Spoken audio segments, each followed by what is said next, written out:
C'est parti. Bien, bonjour à toutes et à tous. Nous sommes avec Pierre Mayer, très très heureux de vous retrouver de nouveau pour une nouvelle manifestation de la chaire Protection sociale et territoire. C'est une nouvelle manifestation. Depuis le début de l'année, donc, nous avons fait une série de webinaires sur la santé mentale, sur la protection sociale dans les territoires ultramarins. La semaine dernière, pas plus tard que la semaine dernière, nous étions avec les étudiants de la spécialité de Sciences Po, Protection et Innovation sociale des territoires, et nous avons étudié la problématique importante de la protection sociale dans le milieu rural. Et nous avons le plaisir d'organiser cette nouvelle manifestation avec Julien Orlandini, à qui je vais donner tout de suite la parole, sur un thème bien sûr important qui est le service public de la petite enfance. Et nous innovons un petit peu puisque nous sommes dans une dimension clairement prospective, puisque nous avons encore 1 an pour y réfléchir avant de pouvoir le mettre en place. Donc ça, c'est une grande nouveauté pour nous. Nous ne regardons pas dans le rétroviseur, mais nous essaierons justement de dresser les grandes étapes qui vont nous conduire justement à la mise en œuvre de ce service public de la petite enfance. Alors donc, avant de laisser la parole à Julien, quelques informations donc sur la chaire. Donc, nous existons maintenant depuis 4 ans et nous explorons en fait les différentes facettes et différentes dimensions de cette protection sociale avec, comme son nom l'indique, une thématique particulière, un prisme d'entrée qui est celui du territoire. Et bien entendu, cette fois-ci encore, on est dans la cible puisque le service public, forcément de la petite enfance, sera avec un fort ancrage territorial. Euh, Autre information sur cette chaire a cette particularité de ne pas être simplement une chaire de recherche. Nous ne faisons pas que des webinaires, mais nous avons, en partenariat avec Sciences Po Lyon et le N3S, l'École nationale supérieure de la sécurité sociale, créé une 5e année de spécialisation qui s'appelle Protection sociale et innovation sociale sur les territoires, qui justement forme des étudiants à ces métiers de la protection sociale et à cette dimension territoriale. Donc voilà présenté en quelques mots cette chaire. Vous pouvez d'ailleurs suivre toutes les activités de cette chaire sur la page LinkedIn. Et d'ailleurs, ce webinaire est enregistré et il y aura un replay qui sera mis à disposition très rapidement. Voilà, j'ai suffisamment parlé. Donc, sans plus attendre, je remercie vivement notre présentateur de ce jour, donc Julien Orlandini, qui est le directeur de la CAF du Var et qui se voit confier la mission intéressante de présenter à lui tout seul et avec ses intervenants, bien entendu, ce fameux service public de la petite enfance. Bien, sans plus attendre, je te laisse la parole avec quand même une toute dernière indication. Donc, pour les gens qui sont nombreux, qui nous regardent, vous avez votre caméra bloquée, vous avez votre micro bloqué, c'est normal. N'essayez pas de renverser votre ordinateur, c'est logique. Par contre, vous pourrez interagir avec nos invités par le canal chat. Donc, n'hésitez pas surtout à poser toutes les questions et Julien Orlandini fera bien sûr le tri et en posera le maximum. Voilà, merci à vous, très bon webinaire et sans plus attendre, Julien, je te laisse la parole. Merci beaucoup Gilles, bonjour à toutes et à tous. Alors non, pas tout seul justement, puisque je vais donc animer une table ronde d'une certaine manière avec les intervenants que je vais rapidement présenter sur un sujet qui est, à mon avis, mais on verra, pas que prospectif, puisqu'effectivement, je crois qu'il trouve déjà largement application dans les territoires. Et puis, je vais essayer d'animer, même si c'est pas mon métier, effectivement, je suis plutôt métier de directeur de CAF, au mieux cette table ronde. Alors, d'abord, remercier vraiment les intervenants d'être là, et je crois qu'on a collectivement on a beaucoup de chances de les avoir dans leurs compétences et expertises respectives. Et donc, ils pourront se représenter, mais je vais rappeler donc que nous avons Guillaume Roussier, alors sans ordre là cette fois protocolaire, je le dis bien, Guillaume Roussier qui est responsable du pôle petite enfance à la Caisse nationale des allocations familiales, Elisa Bazin, chef de projet des services publics de la petite enfance à la direction de la sécurité sociale, Marie-Pierre Comtois, directrice générale adjointe aux solidarités au conseil départemental de l'Aube, Soraya Oudji, qui est adjointe au maire en charge de la petite enfance à la ville de Strasbourg, et Karine Jacquier, directrice pédagogique de la maison de l'enfance Barreau, sur un territoire que je connais bien, dans le Var, notamment à Saint-Maximin. L'intérêt, c'est que vous avez effectivement des intervenants qui pourront du coup vous parler de cette perspective du service public de la petite enfance, de leur place dans leurs leurs compétences respectives, à la fois vision d'élus, à la fois vision donc de collectivité, vision de conseil départemental, vision de gestionnaire, vision de chef de projet de service public de la petite enfance, vision aussi à travers les DCAF et en tant aussi que levier et que soutien de ce service public. Je ne vais pas être long dans l'introduction parce que je pense que ce qui est intéressant, c'est de vite rentrer dans le sujet. Je ne m'essaie pas non plus à parler du service, du service public de la petite enfance dans une vision historique parce que ce n'est pas une notion complètement nouvelle en soi. Et donc, je ne remonterai pas les années. Je dirais que de ce que je peux en tout cas connaître de cette question, il y a quand même un point important récent, si je prends l'histoire récente, un moment important qui était celui du lancement d'une concertation dans le cadre du Conseil national de la refondation. Je crois que c'est de là aussi que cette notion est revenue avec le fait de garantir à chaque famille une place d'accueil de qualité. Faut-il le préciser, et que cette concertation a donné lieu à des conclusions en juin 2023 et que effectivement le service public de la petite enfance est revenu du coup dans à la fois les ambitions, dans les objectifs à ce moment-là. Et puis évidemment, après ça, le sujet de la petite enfance forcément a pris beaucoup d'ampleur de nouveau à travers la loi plein emploi, à travers la convention d'objectifs et de gestion de la branche famille, à travers plusieurs rapports, plusieurs inspections, dont certaines sont encore en cours, notamment de l'IGAS-IGF, de l'IGAS, sur des sujets évidemment autour de en lien avec la qualité d'accueil, notamment des enjeux sur les risques de maltraitance. Il y a des sujets actuellement sur les microcrèches, prestations d'accueil du jeune enfant, des sujets aussi autour de les revalorisations salariales. Donc on voit qu'en fait, la question de la petite enfance, elle prend plusieurs dimensions. Et avec le service public de la petite enfance, pour lancer les choses, finalement, si on s'essaye à une définition, ça pose les questions de l'égalité d'accès financière et territoriale, de l'information aussi des familles, de la qualité, de l'adaptabilité aussi, la réponse à des besoins spécifiques, et ça pose aussi des questions en termes d'organisation et de gouvernance. Donc c'est ce qu'on essaiera de voir ensemble dans l'heure et demie que l'on va avoir, en se disant, mais finalement, de quoi parle-t-on? Il faut alors un an pour être prêt, parce que on le verra notamment avec Elisa Bazin. Effectivement, pour qu'il y ait le service public de la petite enfance, il faut évidemment aussi des décrets. Il faut aussi installer, du coup, notamment une gouvernance. Et puis, du coup, je vais peut-être commencer directement par le diagnostic, parce que si on parle de service public de la petite enfance, si on parle d'égalité, si on parle de qualité, c'est parce que peut-être qu'on n'est pas encore à cette égalité territoriale, par exemple, à cette égalité financière.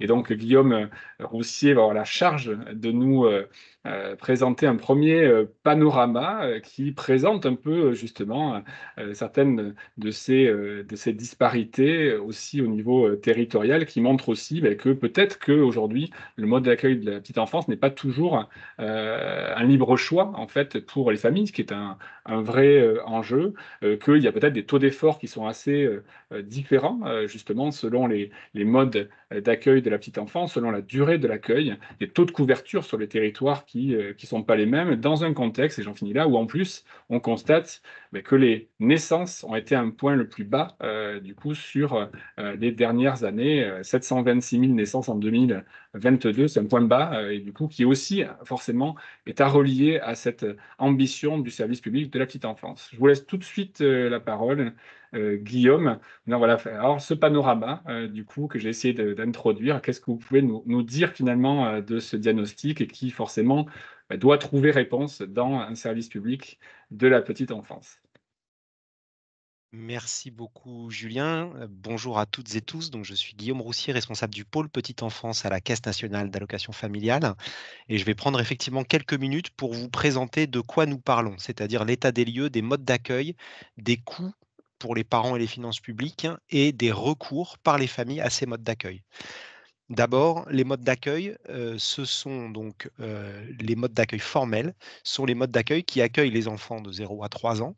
On parle de l'accueil collectif, ce sont les crèches, ou de l'accueil individuel, ce sont les assistantes maternelles agréées et la garde d'enfants à domicile. Globalement, l'offre depuis 2020 est stable autour de 1,3 places d'accueil formelles. On inclut dans ces places d'accueil formelles également la préscolarisation, c'est-à-dire l'accueil des enfants de moins de 3 ans dans les écoles maternelles.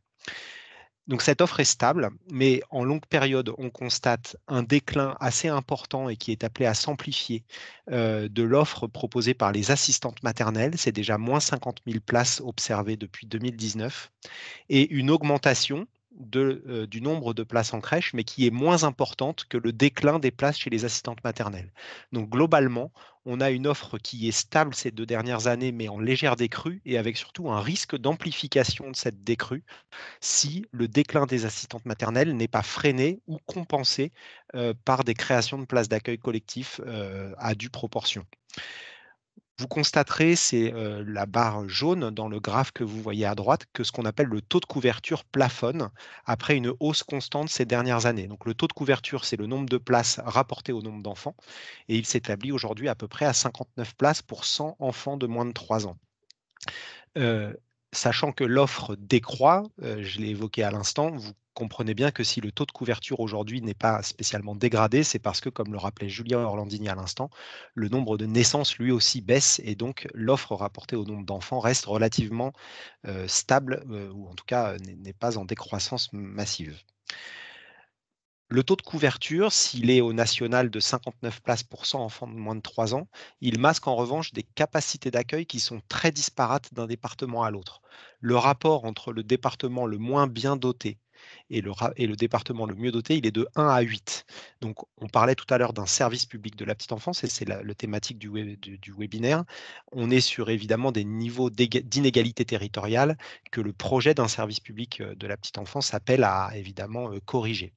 Il faut noter par ailleurs que 11 départements ont des taux de couverture inférieurs à 50 places pour 100 enfants, donc disons des taux de couverture particulièrement dégradés et qui ne permettent pas de répondre à l'ensemble des besoins. À l'intérieur de l'offre, par ailleurs, au sein de ces départements, il faut noter que la structure de l'offre est très différente d'un département à l'autre.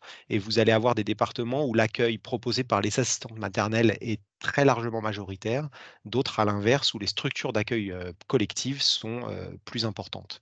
Les territoires aujourd'hui bien couverts, notamment grâce à la présence d'assistantes maternelles en nombre, sont les plus en risque de voir leur offre se dégrader rapidement à la faveur d'un départ en retraite des assistantes maternelles que l'on attend très, très conséquent d'ici 2030. Dans le paysage des modes d'accueil, il faut parler également du coût pour les familles. Donc vous avez là un graphique qui vous présente en bleu foncé ou noir le coût pour une famille qui recourt à un assistant maternel pour un temps plein, tous les jours de la semaine, et en violet, plus clair, le coût que ça représente pour ce même temps d'accueil, mais dans une crèche. Et donc vous voyez que pour des familles à bas revenus, jusqu'à 3 SMIC, eh bien, le niveau de reste à charge, le coût pour une famille qui a recours à une assistante maternelle, il est entre 6 et 2 fois supérieur à celui que la famille supporte lorsqu'elle a recours à une crèche. Et donc, on a, à l'inégalité territoriale que j'évoquais à l'instant, des inégalités d'accès financier qui sont extrêmement forts selon le niveau de revenu des familles. Il faut noter par ailleurs qu'en accueil individuel, le mécanisme de solvabilisation de la CAF rend également le coût de la garde particulièrement important pour des recours très importants. Ces 2 caractéristiques, donc inégalité de la disponibilité de l'offre au plan territorial et différence de coût, conduit à un recours très différencié, notamment en fonction de l'origine sociale des enfants. Il faut noter en longue période qu'on a aujourd'hui près d'un enfant sur 2 qui est accueilli dans un mode d'accueil formel et que c'est quasiment le double du nombre d'enfants qui étaient accueillis, de la proportion d'enfants qui étaient accueillis au début des années 2000. Donc en longue période, on est plutôt sur un recours qui s'est largement massifié. Pour autant, le recours des enfants de familles monoparentales ou à bas revenus reste 2 fois inférieur à celui de la population générale. Et donc, dans le cadre du service public de la petite enfance, c'est bien ce type d'effet d'origine sociale qu'il importe également de corriger, en plus des aspects, disons, d'accessibilité financière et de disponibilité territoriale.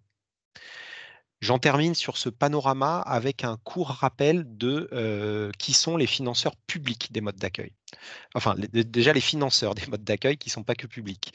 Ce sont les familles, ce sont les financeurs publics et ce sont les financeurs privés, et notamment les employeurs qui réservent des places d'accueil ou qui financent des places d'accueil pour leurs salariés. Les financeurs publics des modes d'accueil, ça représente en 2021 14 milliards d'euros. Les 2/3 de cette dépense publique provient de la sécurité sociale, 20% de l'État et 14% des collectivités territoriales, principalement dans le champ de l'accueil collectif, c'est-à-dire le financement des crèches. Quand on rapporte ces dépenses des finances publiques non plus par financeur, mais par mode d'accueil, vous voyez que les crèches représentent, c'est le camembert du bas, 50% de la dépense publique, l'accueil individuel 35% de la dépense publique et l'école 4% de la dépense publique. Voilà pour ce court panorama des modes d'accueil et des financeurs et je passe la parole par conséquent à Elisa Bazin qui va poursuivre sur cette base pour vous présenter le service public de la petite enfance en tant que programme de l'État. Alors, merci Guillaume. Je vais jouer mon rôle d'animateur. Mais bien sûr, Je excuse-moi. plaisante. Non, non, mais effectivement, c'était juste pour faire lien du coup avec Elisa Bazin qui est très bien placée pour nous, évidemment, maintenant nous dessiner le service public de la petite enfance comme réponse quelque part, puisqu'on a bien vu du coup à travers cette intervention qu'il y avait clairement des sujets autour de cette question déjà de l'égalité, pour ne prendre que cette question-là, financière ou territoriale. Alors voilà, du coup, ce qui nous intéresse là, c'est finalement, voilà, quand on parle de service public de la petite enfance, très concrètement, ses principes, ses objectifs, ses leviers, voilà, comment du coup se dessine-t-il? Et peut-être en plus, une petite question complémentaire, parce que j'avais moi-même fait la confusion. Finalement, on l'associe beaucoup à la loi plein emploi, à son article 10 en particulier, mais finalement, voilà, voilà, comment ça interagit aussi en particulier, en quoi finalement la loi plein emploi peut être aussi d'ailleurs un élément moteur. Oui, merci, beaucoup et beh, je vais répondre à toutes ces questions, au cours de la présentation, que je vais essayer de faire rapide et efficace. Donc j'avais une slide sur, pourquoi un service public de la petite enfance, mais finalement à partir de la présentation et du panorama général effectué par Guillaume Roussier, on se rend bien compte qu'actuellement l'offre d'accueil en France, elle rend un certain nombre de services, hein, véritables aux familles, mais elle est pas tout à fait satisfaisante ou en tout cas elle est pas à un niveau qu'on attend d'un service public. Notamment pour plusieurs points, je les redis très rapidement. Une offre d'accueil qui est pas forcément assez accessible aux familles, à la fois en termes, d'accessibilité géographique et financière. Une qualité d'accueil qui peut être hétérogène, selon les modes d'accueil, mais aussi au sein des structures collectives. Donc ça, ça avait été notamment très bien documenté par le rapport IGAS, qui avait été, publié en avril, de l'année dernière. La situation est aussi très aggravée par la pénurie des professionnels, ça Guillaume en a parlé, notamment en mettant l'accent sur l'accueil individuel avec la moitié des assistantes maternelles qui vont partir à la retraite d'ici 2030 et qui vont provoquer une perte de place assez massive. Et un dernier point qui est peut-être moins évident, en tout cas pour les familles, qui concerne moins les familles, mais en fait qui est important quand on traite de politique publique, c'est le manque de visibilité entre les rôles et les missions que doivent mener les différents acteurs qui interviennent dans le domaine de la petite enfance. Donc, pour le dire simplement, le service public de la petite enfance, donc vous l'avez rappelé, c'est un projet en fait qui est assez ancien, en tout cas qui a été porté par au moins 2 présidents de la République avant le président Macron, qui n'a pas forcément été mis en œuvre, mais qui constitue une promesse de campagne du président de la République. Et le service public de la petite enfance, ça vise à assurer une place d'accueil de qualité. C'est très important, la place d'accueil de qualité à toutes les familles, qui ont un enfant de moins de 3 ans qui le souhaitent, et qui soit à la fois accessible financièrement, mais aussi proche de leur domicile. Donc c'est un modèle qui a été porté et construit à partir d'un certain nombre de rapports, d'acteurs, et d'experts et notamment celui qui fait date, c'est le rapport du CESE qui avait été publié en mars 2022. Il y a aussi celui du HCFEA en avril 2023 et en tout cas, c'est le rapport du CESE qui a vraiment posé les pistes, de ce que devait être, sur quelle base devait se fonder un service public de la petite enfance.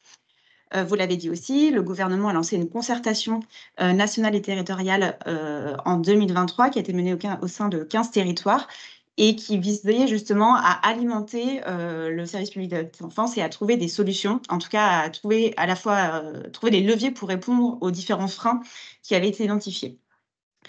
Ce service public, il s'inscrit aussi au carrefour de 3 enjeux majeurs. D'une part, l'égalité des chances dès le plus jeune âge, puisqu'on sait à quel point la fréquentation d'un mode d'accueil, notamment pour des enfants qui bénéficieraient peut-être d'un étayage familial, culturel moins important que d'autres, peut favoriser leur entrée ensuite à l'école maternelle.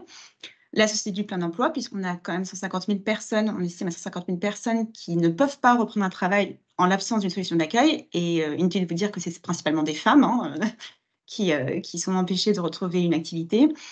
Et donc, ça fait aussi le lien avec l'égalité entre les femmes et les hommes, notamment puisqu'on a un taux d'activité aussi des mères qui chute avec le nombre d'enfants, alors qu'au contraire, celui des pères remonte. Les principales missions du service public de la petite enfance, c'est d'une part donc garantir une haute qualité d'accueil et d'éveil à tous les enfants, garantir un développement suffisant aussi de l'offre d'accueil pour apporter une solution adaptée à toutes les familles qui le souhaitent. Encore une fois, on n'imposera pas aux familles qui ne souhaitent pas disposer d'un mode d'accueil formel d'y recourir. Donc là, actuellement, on estime que les besoins, si aujourd'hui on devait couvrir tous les besoins, on devrait créer 200 000 places, 200 000 solutions supplémentaires. Donc c'est pour ça qu'on entend beaucoup ce volume de 200 000. En fait, c'est vraiment une estimation qui était partie des besoins actuels, si on devait couvrir tous les besoins.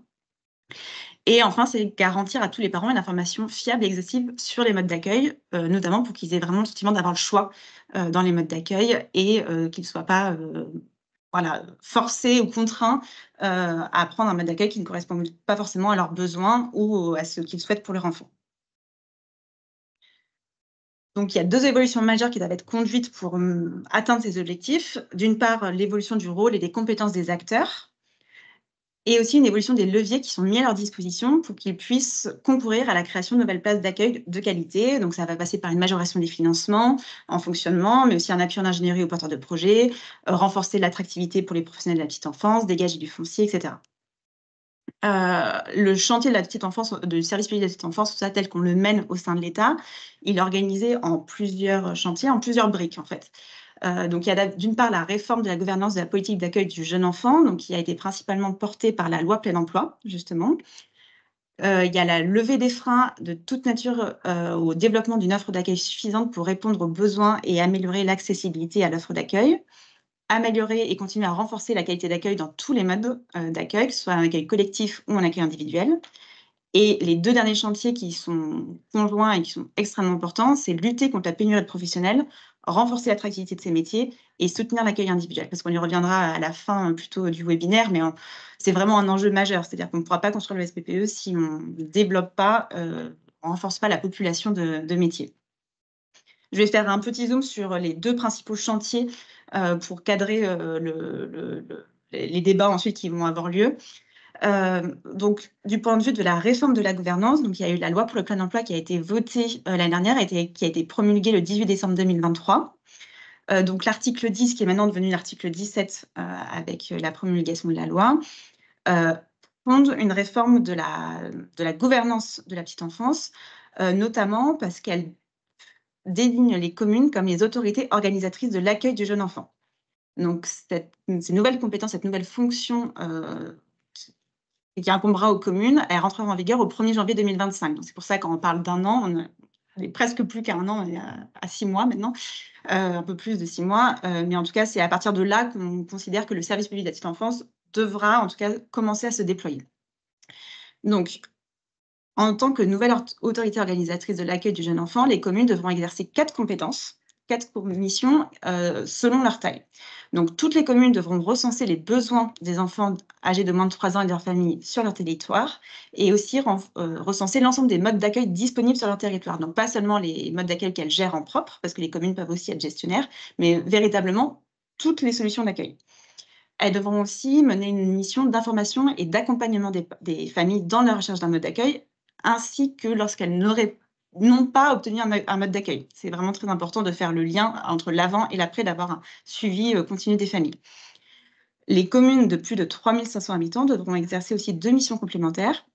D'une part, planifier le développement des modes d'accueil en fonction de leurs besoins des familles du territoire et soutenir la qualité des modes d'accueil. Pour exercer ces 2 missions complémentaires, les communes de plus de 10 000 habitants devront s'appuyer sur 2 outils. D'une part, elles devront établir un schéma pluriannuel de maintien et de développement de l'offre d'accueil et disposer d'un RPE, donc d'un relais petite enfance, sur leur territoire. L'ensemble de ces compétences peuvent être transférées au niveau de l'intercommunalité au choix des communes. Très rapidement, parce qu'on va y revenir, pour lever aussi les freins au développement de l'offre d'accueil, on a des leviers financiers très importants qui ont été mis en œuvre et qui sont en cours de mise en œuvre dans le cadre de la COG CNAF. Et on a apporté voilà, il y a la réforme du CMG, du complément de mode de garde, qui entrera en vigueur également en 2025 et qui vise à harmoniser l'ensemble des restes à charge pour les familles. Parce qu'actuellement, si vous êtes une famille, surtout en plus à bas revenus, donc à revenus modestes, employer une assistante maternelle, ça vous coûte plus cher qu'avoir une place en crèche. Et comme on l'a vu précédemment dans la présentation de Guillaume, en fonction de là où vous vous situez sur votre territoire, vous avez plus ou moins une offre développée en crèche ou en assistante maternelle.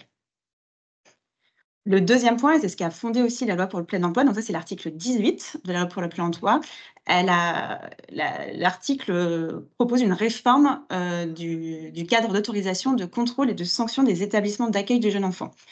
Cet article est principalement issu des recommandations du rapport EGAS sur la qualité dans les modes d'accueil.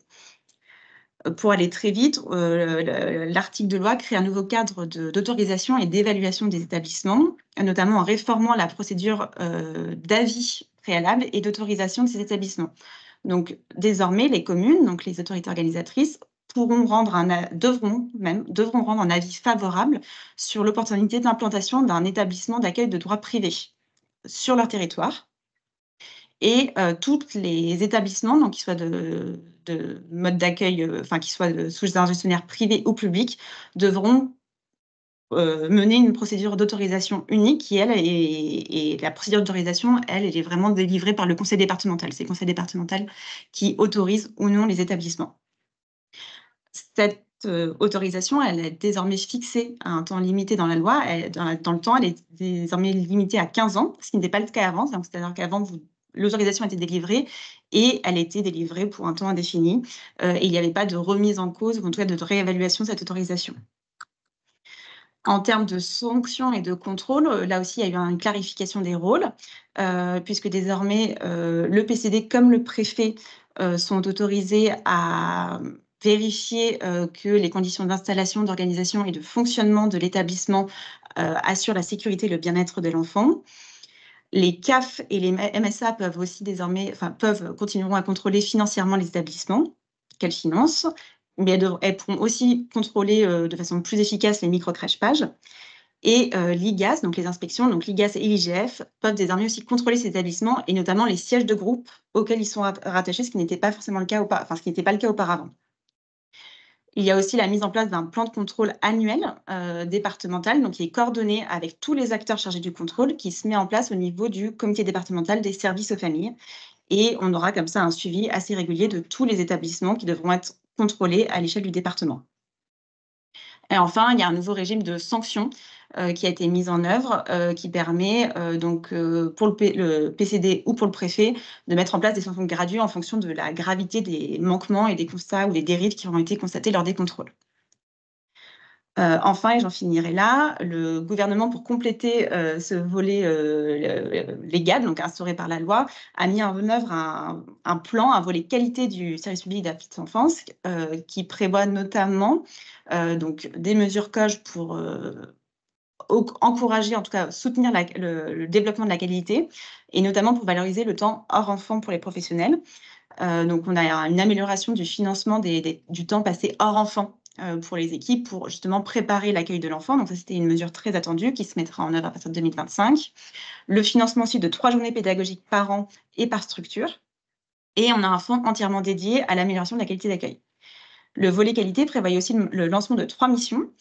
D'une part, une mission IGAS qui est très importante puisqu'elle met en place un référentiel de qualité nationale pour l'ensemble des modes d'accueil, donc à la fois individuel et collectif, qui vise notamment à décliner de façon très opérationnelle dans des référentiels de pratiques qui pourraient être diffusés auprès des professionnels les principes inclus dans la charte de la qualité d'accueil du jeune enfant. Et à partir de ces référentiels de pratiques professionnelles, l'idée c'est de faire évoluer les modèles de formation, les modules de formation pour tous les professionnels de la petite enfance, et notamment pour leur faire acquérir un socle commun de base et de connaissances, notamment centré sur le développement du jeune enfant. Il y a aussi une mission qui a été confiée à Florence Dabin, donc qui est la PCD du Maine-et-Loire, et qui vise à construire un système d'alerte, de remontée, de traitement des cas de signalement ou de maltraitance au sein de ces établissements, et également dans les modes d'accueil individuels. Et on a une mission IGAS-IGF qui a été menée et dont le rapport a été rendu pour proposer d'éventuelles adaptations du modèle des microcrèches pages qui posent un certain nombre de questions, en tout cas en matière de qualité d'accueil. Voilà. Merci Voilà ce que je beaucoup. pouvais vous dire. La tâche n'était pas simple, donc je continue à être vigilant sur les temps passés, mais on redonnera peut-être la parole aussi à Elisa Bazin tout à l'heure, et y compris, n'hésitez pas à poser des questions, parce que je pense que ça peut en susciter, y compris que le sujet, par exemple, des micro-crèches pages est un sujet qui aussi est beaucoup dans l'actualité, est aussi attendu d'ailleurs par ces structures elles-mêmes, pour ne prendre que celui-là, mais enfin, dans tout ce qui a été évoqué, le sujet des contrôles coordonnés, les enjeux effectivement de solutions d'accueil. Je vais peut-être prendre un angle pour réinterroger Guillaume Roussier sur qui est peut-être celui des, alors qu'on retient souvent, qui est celui des, mais qui n'est pourtant, vous l'avez vu, qui n'est pas le seul sujet dans le service public de la petite enfance. Il n'y a pas justement une approche uniquement quantitative, puisqu'il y a de qualité, mais quand même, on dit 200 000 solutions d'accueil. Alors, j'oserais demander si effectivement ces objectifs sont quand même très ambitieux et sur les territoires, on peut se demander des fois s'ils sont atteignables. Ils sont d'ailleurs déclinés au niveau des CAF dans des objectifs aussi que l'on peut aussi avoir. Donc c'est un peu cette question que je voulais poser. Du coup, peut-être qu'il y a, du coup, pour les rendre atteignables, quels sont les leviers? Elisa Bazin a évoqué certains à travers la Convention d'objectifs et de gestion. Alors peut-être pas dans l'intégralité, mais quelques-uns, puisqu'on a moins en moins de temps de fait, du coup, dans ces leviers-là. Et peut-être, est-ce qu'il y a un petit décroché possible aussi sur le sujet ou pas particulier de l'accessibilité financière parce que il ne faut pas l'oublier. Je pense que c'est aussi une réforme importante, la réforme du complément en mode de garde. Tout à fait, merci beaucoup. Alors, beaucoup de questions différentes, mais qui sont, très, révélatrices, de l'intervention relativement systémique, des CAF sur les territoires et c'est du coup l'occasion de le mettre en visibilité. Je vais repartager mon écran puisque j'ai quelques éléments qui permettent de l'illustrer. Donc déjà l'objectif, disons, numérique, voilà, arithmétique de création de places d'accueil, rappelé par Elisa Bazin à l'instant, se traduit pour la branche famille de la sécurité sociale dans un engagement pris dans le cadre de la convention d'objectifs et de gestion de créer 35 000 places en crèche financée par la prestation de service unique à horizon 2027. Donc évidemment, vous noterez l'écart entre 35 000 places et 200 000. Cet écart résulte de plusieurs différences de périmètre. Pour créer 35 000 nouvelles places en crèche financées par la prestation de service unique de la CAF, il faut en fait en financer 60 000 nouvelles, puisque pendant qu'on finance 60 000 nouvelles places, certaines autres crèches ou places fermes sur certains territoires où les besoins sont moins prégnants. Et par conséquent, il est nécessaire de financer beaucoup plus de nouvelles places d'accueil pour que le solde que nous visons soit atteint. La deuxième chose, c'est que aujourd'hui, près des 2 tiers des places proposées aux enfants sont proposées en accueil individuel et donc une part très importante de la trajectoire à mener pour atteindre 200 000 places d'accueil, c'est évidemment chez les assistantes maternelles. L'atteinte des attendus du service public de la petite enfance pour la branche famille se traduit dans 4 engagements pris dans le cadre de la COG pour la période 2023-2027. C'est garantir aux familles un égal accès à l'information et à une offre d'orientation. C'est développer et pérenniser des places d'accueil individuelles et collectives sur tous les territoires. La notion de pérennisation est très importante et colore fortement la COG pour la période 2023-2027. Notre vision cible, c'est que 90 ou 95% des places qui seront disponibles pour la population en 2027 sont celles qui existent déjà. Et donc, il y a lieu de consolider et conforter prioritairement le fonctionnement des places qui sont déjà ouvertes. Troisième objectif, c'est favoriser l'accès réel de tous les enfants. Donc, il ne s'agit pas d'avoir uniquement que des places disponibles. Il faut qu'elles soient occupées par des enfants et quelle que soit la nature de leurs besoins et la composition de leur foyer. Et enfin, un quatrième objectif qui est relativement nouveau dans le champ, en tout cas qui est mieux mis en valeur actuellement dans le champ de l'action des CAF, c'est revoir les modalités de contrôle et contribuer à offrir une offre de qualité. Donc, la question que vous me posiez, c'est est-ce que c'est atteignable et à quels sont les défis pour les atteindre? J'ai mis en avant ici les 4 défis particulièrement aigus qui trouvent réponse dans un certain nombre de dispositifs que déploient désormais les CAF et qui se renforceront à horizon 2027. Je ne vais évidemment pas tous les décrire, mais c'est pour vous montrer, disons, les problématiques auxquelles nous nous sommes attachés à répondre avec le réseau des CAF pour les années à venir. Le premier des défis, c'est de répondre à la pénurie de personnel, aussi bien en accueil collectif qu'en accueil individuel. Et donc, on a un certain nombre de mesures financières et de gouvernance qui visent particulièrement à résorber cette problématique de pénurie et notamment en travaillant les questions d'attractivité. J'ai vu qu'il y avait des questions dans le fil sur ce point. Le deuxième défi, c'est les limites de capacité de cofinancement du bloc communal.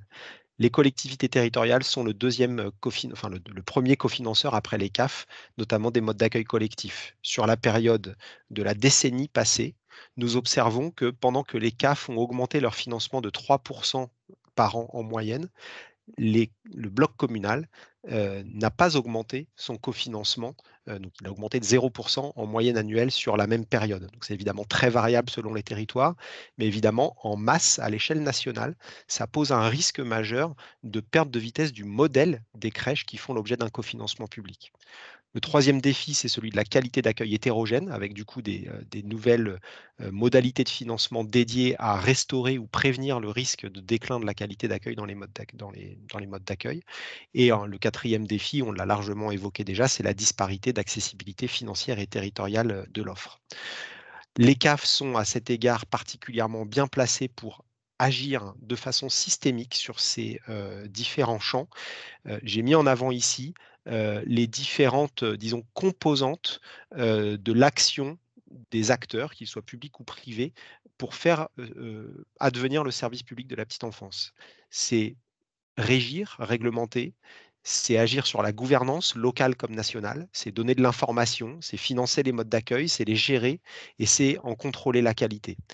Je vous mets ici des petites bulles orange que je ne vais évidemment pas détailler, même si les supports, je pense, pourront vous être mis à disposition, mais qui vous montrent là où les CAF sont agissantes, que ce soit au niveau local comme au niveau national, pour vous montrer que la branche famille de la sécurité sociale intervient sur l'ensemble des champs et à toutes les échelles, locales et nationales, qui permettent de travailler les différents défis qui ont été présentés par Elisa, disons, objectifs qui ont été présentés par Elisa Bazin tout à l'heure. Et donc, notre vision, c'est que les CAF savent intervenir de façon systémique et en coordination avec des acteurs locaux dont les prérogatives ont été redéfinies, notamment celle du bloc communal. Sur le plan de l'accessibilité financière, Petite minute, je fais le gardien du temps, Guillaume, je suis désolé. Très bien. Je vais juste parler du coup de la notion d'accessibilité financière à travers cette slide. Première chose, les CAF sont très à la manœuvre pour faire en sorte que se développent sur les territoires des offres d'accueil dites à vocation d'insertion professionnelle, avec voilà, des circuits d'orientation et de prescription pour les familles particulièrement accompagnées par France Travail dans le cadre d'une recherche d'emploi. À côté de ça, donc, le complément mode de garde, qui est la prestation de l'ACAF qui compense le coût pour une famille d'accès à notamment une assistante maternelle, eh bien, ce complément mode de garde fait l'objet d'une réforme en 2020, enfin de 3 réformes en 2025. Une réforme de son mode de calcul qui permettra de tenir compte sans effet de seuil et sans effet de rupture de l'intensité du recours, de la composition du foyer et de son revenu en septembre 2025. Il y a 300 millions d'euros consacrés à cette mesure, à cet horizon. Notez par ailleurs qu'à partir de cette date, les parents isolés d'enfants âgés de 6 à 12 ans seront également éligibles à cette prestation. Donc, c'est une prestation qui s'adapte mieux, disons, aux nouvelles configurations familiales. Et enfin, en décembre 2025, les 2 parents qui ont un enfant en résidence alternée, 2 parents séparés, donc en résidence alternée, seront tous 2 éligibles à cette prestation. Aujourd'hui, seul le parent allocataire toute prestation est éligible au complément mode de garde. Donc voilà le type d'effort qui sera déployé par le réseau des CAF pour rendre les modes d'accueil collectifs et individuels plus accessibles à cet horizon. Merci beaucoup, Guillaume. On a aujourd'hui d'ailleurs je pense qu'une vigilance à regarder les circulaires qui paraissent sur le CAF.fr où vraiment on voit les nouveaux leviers, y compris d'ailleurs que ce soit en investissement, en fonctionnement. Enfin, je le signale pour ceux qui voudraient aller plus loin. Je vous prends juste une petite question quand même, parce qu'elle peut être répondue très vite, qui concerne du coup le sujet des journées pédagogiques. Du coup, qui elles concernent en fait d'une certaine manière? Est-ce que c'est uniquement les EAGE dits, alors je prends la question, hein, public, alors je pense que c'était PSU, hein, prestation de service unique. Est-ce que vous pouvez juste nous répondre, Guillaume? Alors, l'ensemble des crèches financées par la PSU sont éligibles à ce dispositif de financement des journées pédagogiques dès 2024. D'accord. Donc uniquement crèche PSU à ce stade, hein, c'est bien ça, hein? Absolument. Bon, on reprendra. Il y a d'autres questions, ne vous inquiétez pas pour ceux qui les ont posées. Je vais essayer de les garder, notamment il y a des sujets de gouvernance. Merci Guillaume, et je laisse la parole à Karine Jacquet, parce que je crois que ce qui était très intéressant aussi, c'est d'entendre le point de vue des structures, aussi des gestionnaires, qui s'expriment d'ailleurs en partie dans le fil, parce que voilà, pour voir finalement, par rapport à cette perspective ou à ce service public de la petite enfance, voilà, comment vous le voyez du coup à votre niveau finalement. Est-ce que d'abord, quelle est votre perception? Est-ce que pour vous, dans c'était l'idée de l'entonnoir de la présentation, est-ce que ça répond aux enjeux? Qu'en attendez-vous d'une certaine manière? Puis aussi, bien sûr, au-delà de vous en tant que gestionnaire, bien sûr, pour les publics, pour les parents, pour les enfants.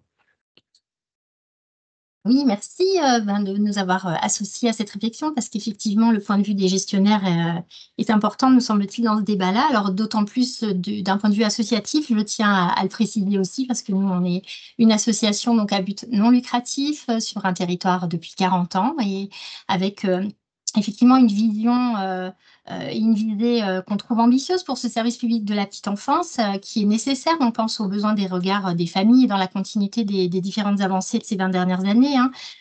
Tout ce qui s'est déjà passé en termes de chaire d'accueil, des 1000 premiers jours, mais aussi cette mutation des notions de soutien vers l'accompagnement, de la garde vers la question de l'accueil. Donc, c'est vraiment une dynamique qui nous porte. Maintenant, on est toujours un peu en alerte quand on parle de la petite enfance, parce qu'on est quand même malgré tout souvent la 5e roue du carrosse dans les débats publics, et que effectivement cette question aujourd'hui du service public de la petite enfance, elle ne peut que nous parler, parce que pour nous, acteurs associatifs, l'accueil du tout petit aujourd'hui est un service public voilà, quoi qu'il en soit, déjà, il ne peut être qu'une mission de service public. On le dit d'autant plus que nous, on est délégataire dans le cadre de missions de service public sur les territoires sur lesquels on œuvre, donc c'est vraiment quelque chose qui résonne. Aujourd'hui, on trouve qu'effectivement, les ambitions du service public de la petite enfance répondent aux enjeux des territoires, des gestionnaires, des professionnels et bien entendu des familles, hein, pour qui tout cela est mis en place, des enjeux territoriaux, on l'a dit tout à l'heure, hein, par rapport à l'équité, à l'égalité des territoires, qui est encore disparate, et on le constate aujourd'hui à notre niveau. Tous les enjeux liés à la parentalité également, avec la question de la proximité, des transversalités des suivis, au travers notamment peut-être d'une assise un peu plus importante des guichets uniques, du rôle des RPE, voilà, pour gérer deux RPE, pour avoir mis en place un guichet unique depuis de nombreuses années. La réelle efficacité de cet accompagnement n'est plus à remettre en cause.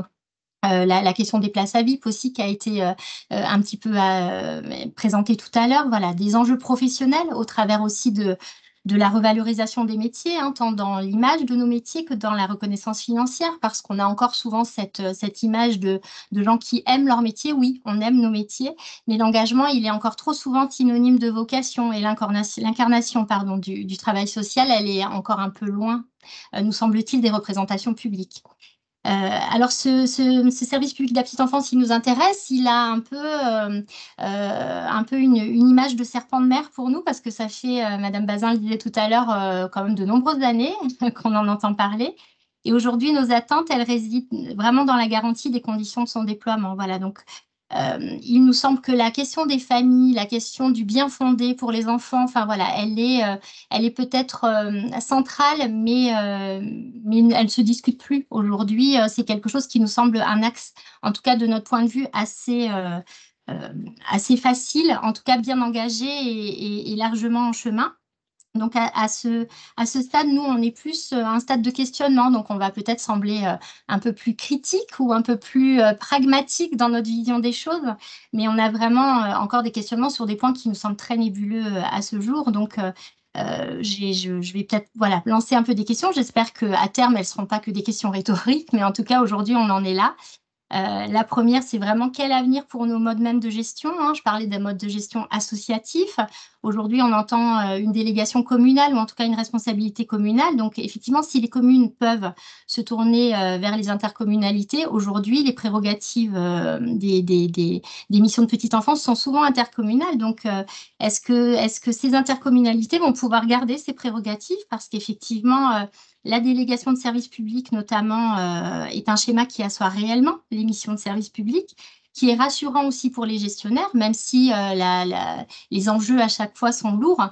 Maintenant, la question qu'on se pose de façon très pragmatique, c'est de multiplier cette complexité de temporalité, mais aussi de politique publique à l'échelle des communes. Voilà, qu'est-ce qui va advenir des modes de gestion actuels, aussi quid des acteurs, hein, avec cette main tendue vers les familles, et tant mieux. Est-ce qu'on ne va pas voir encore plus émerger aujourd'hui des spécialistes de l'offre privée, pour pas nommer les offres lucratives, enfin du privé lucratif, et ça, nous l'assumons nous pleinement dans nos propos, un mode de gestion complètement différent et un petit peu décalé par rapport aux ambitions de qualité de l'accueil.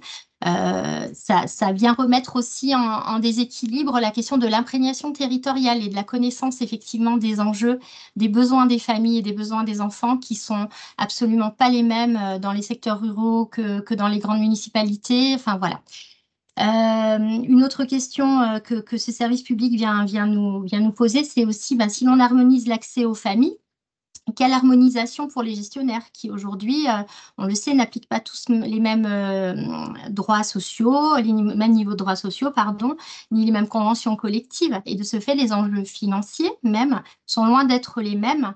Donc, quels moyens réels on aura à disposition, pour faire quelque chose qui nous paraît quand même d'un déséquilibre ou d'un questionnement assez accru, de pouvoir entrer une notion de concurrence dans une mission de service public. C'est quelque chose pour lequel on se fait encore un peu des nœuds au cerveau dans nos réflexions de gestionnaires. Une autre question pourrait être aussi quels moyens pérennes pour assumer la valorisation des métiers, puisque pour faire fonctionner ce service public, pour augmenter les places, on doit valoriser ces métiers et agir sur l'attractivité. Alors effectivement, il y a une grande dynamique en place aujourd'hui, mais on l'a vu à l'échelle de 2024, des injonctions et de bonnes injonctions, parce qu'on ne peut que se féliciter de cette augmentation des salaires, mais en tout cas une grande précarité pour le non lucratif une fois encore, puisque on le sait à l'horizon du mois de mai que des aides vont nous être versées, mais jusque-là c'était très difficile de savoir vers quoi on s'engageait. Donc, cette valorisation des métiers et cette attractivité, elle va permettre aussi d'éviter de rendre précaires aussi nos métiers, mais d'éviter aussi la fuite des professionnels. Alors, l'actualité de cette semaine, en tout cas sur un territoire qui est pas très loin du nôtre, qui est la ville de Marseille, où peut-être certains d'entre vous ont vu au travers du collectif Accent, le cri d'alarme des associations marseillaises qui voient fuir les professionnels vers des propositions salariales beaucoup plus importantes et qui mettent à mal aujourd'hui le fonctionnement même de leur structure. C'est la réalité, c'est une réalité qui est proche de nous tous. Alors, sur notre territoire, oui, mais on le sait aussi pour travailler en réseau au niveau national. Donc, cet axe de la valorisation et de l'attractivité des métiers est vraiment central dans le service public. De même, la valorisation des métiers doit passer par la formation, on l'a dit, la formation, le lien avec les formations initiales, mais aussi la formation continue. Aujourd'hui, c'est absolument pas la tournure que prennent les choses, puisqu'il y a des coupes budgétaires drastiques dans nos branches aujourd'hui sur la formation continue. Donc, c'est aussi, là encore, un paradoxe assez prégnant. Et plus largement, comment développer les places d'accueil aujourd'hui? Alors, on ne peut que s'en féliciter. Aujourd'hui, on va proposer cette multiplicité des offres, mais avec quels professionnels? J'entends une perspective d'une année pour mettre en place des choses. Les formations, ça prend du temps. Une auxiliaire, il faut au moins 1 an pour se former. On a fait des états des lieux sur les territoires et ce n'est pas forcément les bonnes formations qui émanent sur notre territoire. Par exemple, on manque cruellement de personnel diplômé et on a 3 CAP à EPE qui émergent à la rentrée. Voilà, c'est questionnant aussi. Donc, tout ça, ça nous ramène à une notion essentielle qui est la notion qui a été abordée par multiples aspects tout à l'heure de la qualité de l'accueil. Et vraiment, notre question, qu'on espère ne pas rester sans réponse et qui sera active en tout cas pour tous les gestionnaires, c'est qu'est-ce qu'on met derrière ce terme de qualité de l'accueil qui nous semble parfois exclusivement conditionné par la notion de contrôle qui est nécessaire et réaliste. Mais aujourd'hui, est-ce que c'est le bon axe d'approche? On n'en est pas complètement persuadé, si ce n'est qu'effectivement, il y a un besoin de travail de coordination et de réseau qui est propre à chaque territoire. Et c'est notamment les axes des schémas départementaux du service aux familles. Hein, voilà. Mais on peut aussi remarquer que tous les acteurs, à ce jour, à l'échéance d'une année d'émergence des textes de loi pour un service public, ne sont pas toujours présents par méconnaissance du sujet, par non-volonté. Donc voilà, quand on se dit que les communes auront la main sur ces prérogatives, voilà, aujourd'hui, les axes de partenariat sont encore nous semblent un peu éloignés. Donc, il y a vraiment ce rôle aussi primordial qu'on voudrait, et j'en termine rapidement avec les services départementaux et les services de PMI notamment, hein, qui par manque de moyens aussi certainement ont du mal à s'incarner dans ces missions de collaboration au service de la qualité de l'accueil. Donc, quel levier pour demain? Donc, au-delà des questions, et je sais qu'on y reviendra tout à l'heure, de marchandisation, de projet, de qu'est-ce que c'est que la qualité de l'accueil? Aujourd'hui, nous, en tout cas, à notre échelle de gestionnaire, on pourrait dire que les enjeux sont vraiment parlants, mais quels seraient réellement les moyens et la place des acteurs dans l'élaboration de ce service? Merci. Alors, vous avez renvoyé des questions. Ça veut donc dire aussi que, vu d'un gestionnaire aujourd'hui, on voit bien qu'il y a un travail à faire sur sur effectivement la déclinaison de ce que peut être un service public de la petite enfance. Et puis, c'est très légitime. Enfin, d'ailleurs, il y a des sujets posés qui sont d'ailleurs dans des réflexions actuelles encore, hein, dans l'émission qu'on a évoquée. Dans certaines de ces questions, et dans le fil aussi, alors il y en a énormément, donc je pense qu'il faudra prendre en même temps sur l'attractivité. Mais je vais quand même peut-être prendre le sujet un peu aussi du rôle des communes, intercommunalités que vous avez évoqué, donc pour peut-être entendre déjà un représentant d'une collectivité, Soraya Loudji, qui est donc adjointe effectivement à la petite enfance à la ville de Strasbourg. Et puis après, en rebond, Elisa Bazin, ça lui permet de se préparer parce que je pense qu'en fait, il y a des questions dans le fil sur ces sujets-là de compétences. C'est intéressant en fait. Hein. Est-ce qu'une communauté de communes n'ayant pas de compétences petite enfance peut-elle proposer aux élus de communes de prendre uniquement cette compétence du SPPE? Est-ce que l'obligation à 10 000 des RPE, enfin, comment ça fonctionne? Est-ce que c'est uniquement à l'échelle d'une commune ou est-ce que c'est à l'échelle d'une interco? Je vous le livre déjà, Elisa, pour que vous puissiez répondre à ces questions-là. Voilà, mais déjà, effectivement, dans le sujet gouvernance, on a vu donc commune autorité organisatrice. Du coup, qu'est-ce que ça veut dire vu d'une commune? Est-ce que voilà, c'est considéré par une commune comme une amélioration, comme un levier? Est-ce qu'au final, d'ailleurs, parce que la question peut se poser, je le fais de manière un peu provocatrice, est-ce que ça change quelque chose ou pas? Et si oui, quoi? Voilà, qu'est-ce que vous pouvez effectivement nous en dire? Je vous laisse tout de suite la parole et puis Elisa pourra reprendre la main du coup quand même sur cette question clé qu'on se pose effectivement dans cette articulation commune-intercommunalité, parce qu'aujourd'hui, il y a effectivement des compétences à l'échelle intercommunale. Et donc, est-ce que ça peut changer ou pas? Bonjour, c'est une question très vaste. Alors moi, j'aimerais préciser en premier lieu, donc Strasbourg, moi je suis de la commune de Strasbourg. Strasbourg, c'est quand même une grande ville de France.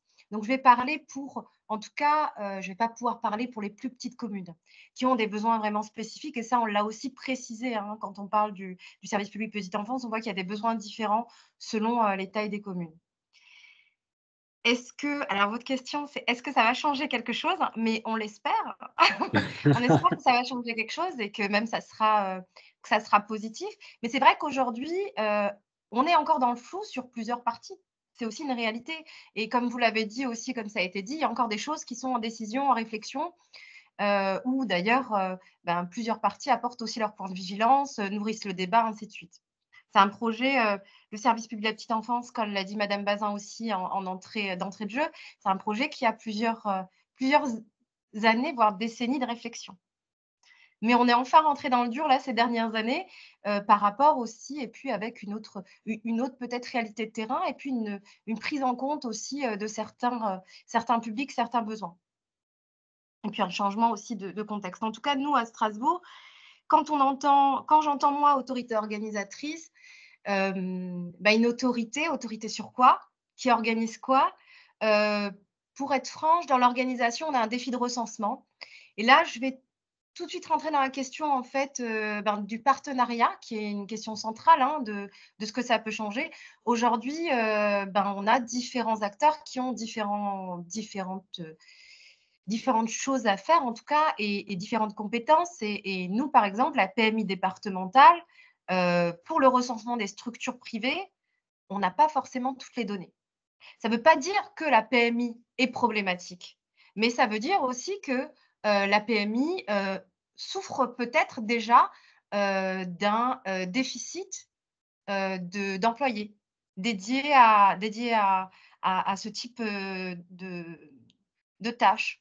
Alors c'est vrai que se pose tout de suite le questionnement, qu'est-ce que ça va donner avec les nouveaux besoins de contrôle? Ça a été dit par madame Jacquet, même si le contrôle ne fait pas tout, hein.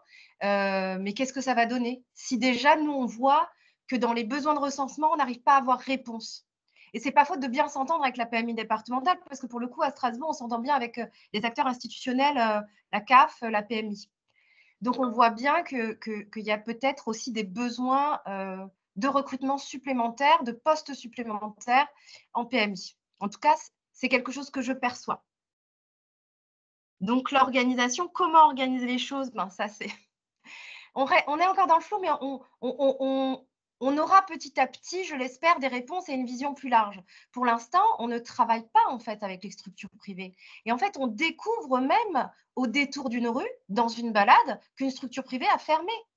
Donc on en est là, nous. Et je pense que toutes les communes en sont là d'ailleurs. On n'arrive pas à savoir qu'une structure peut ouvrir quand il y a une demande d'avis favorable ou défavorable de la commune. Oui.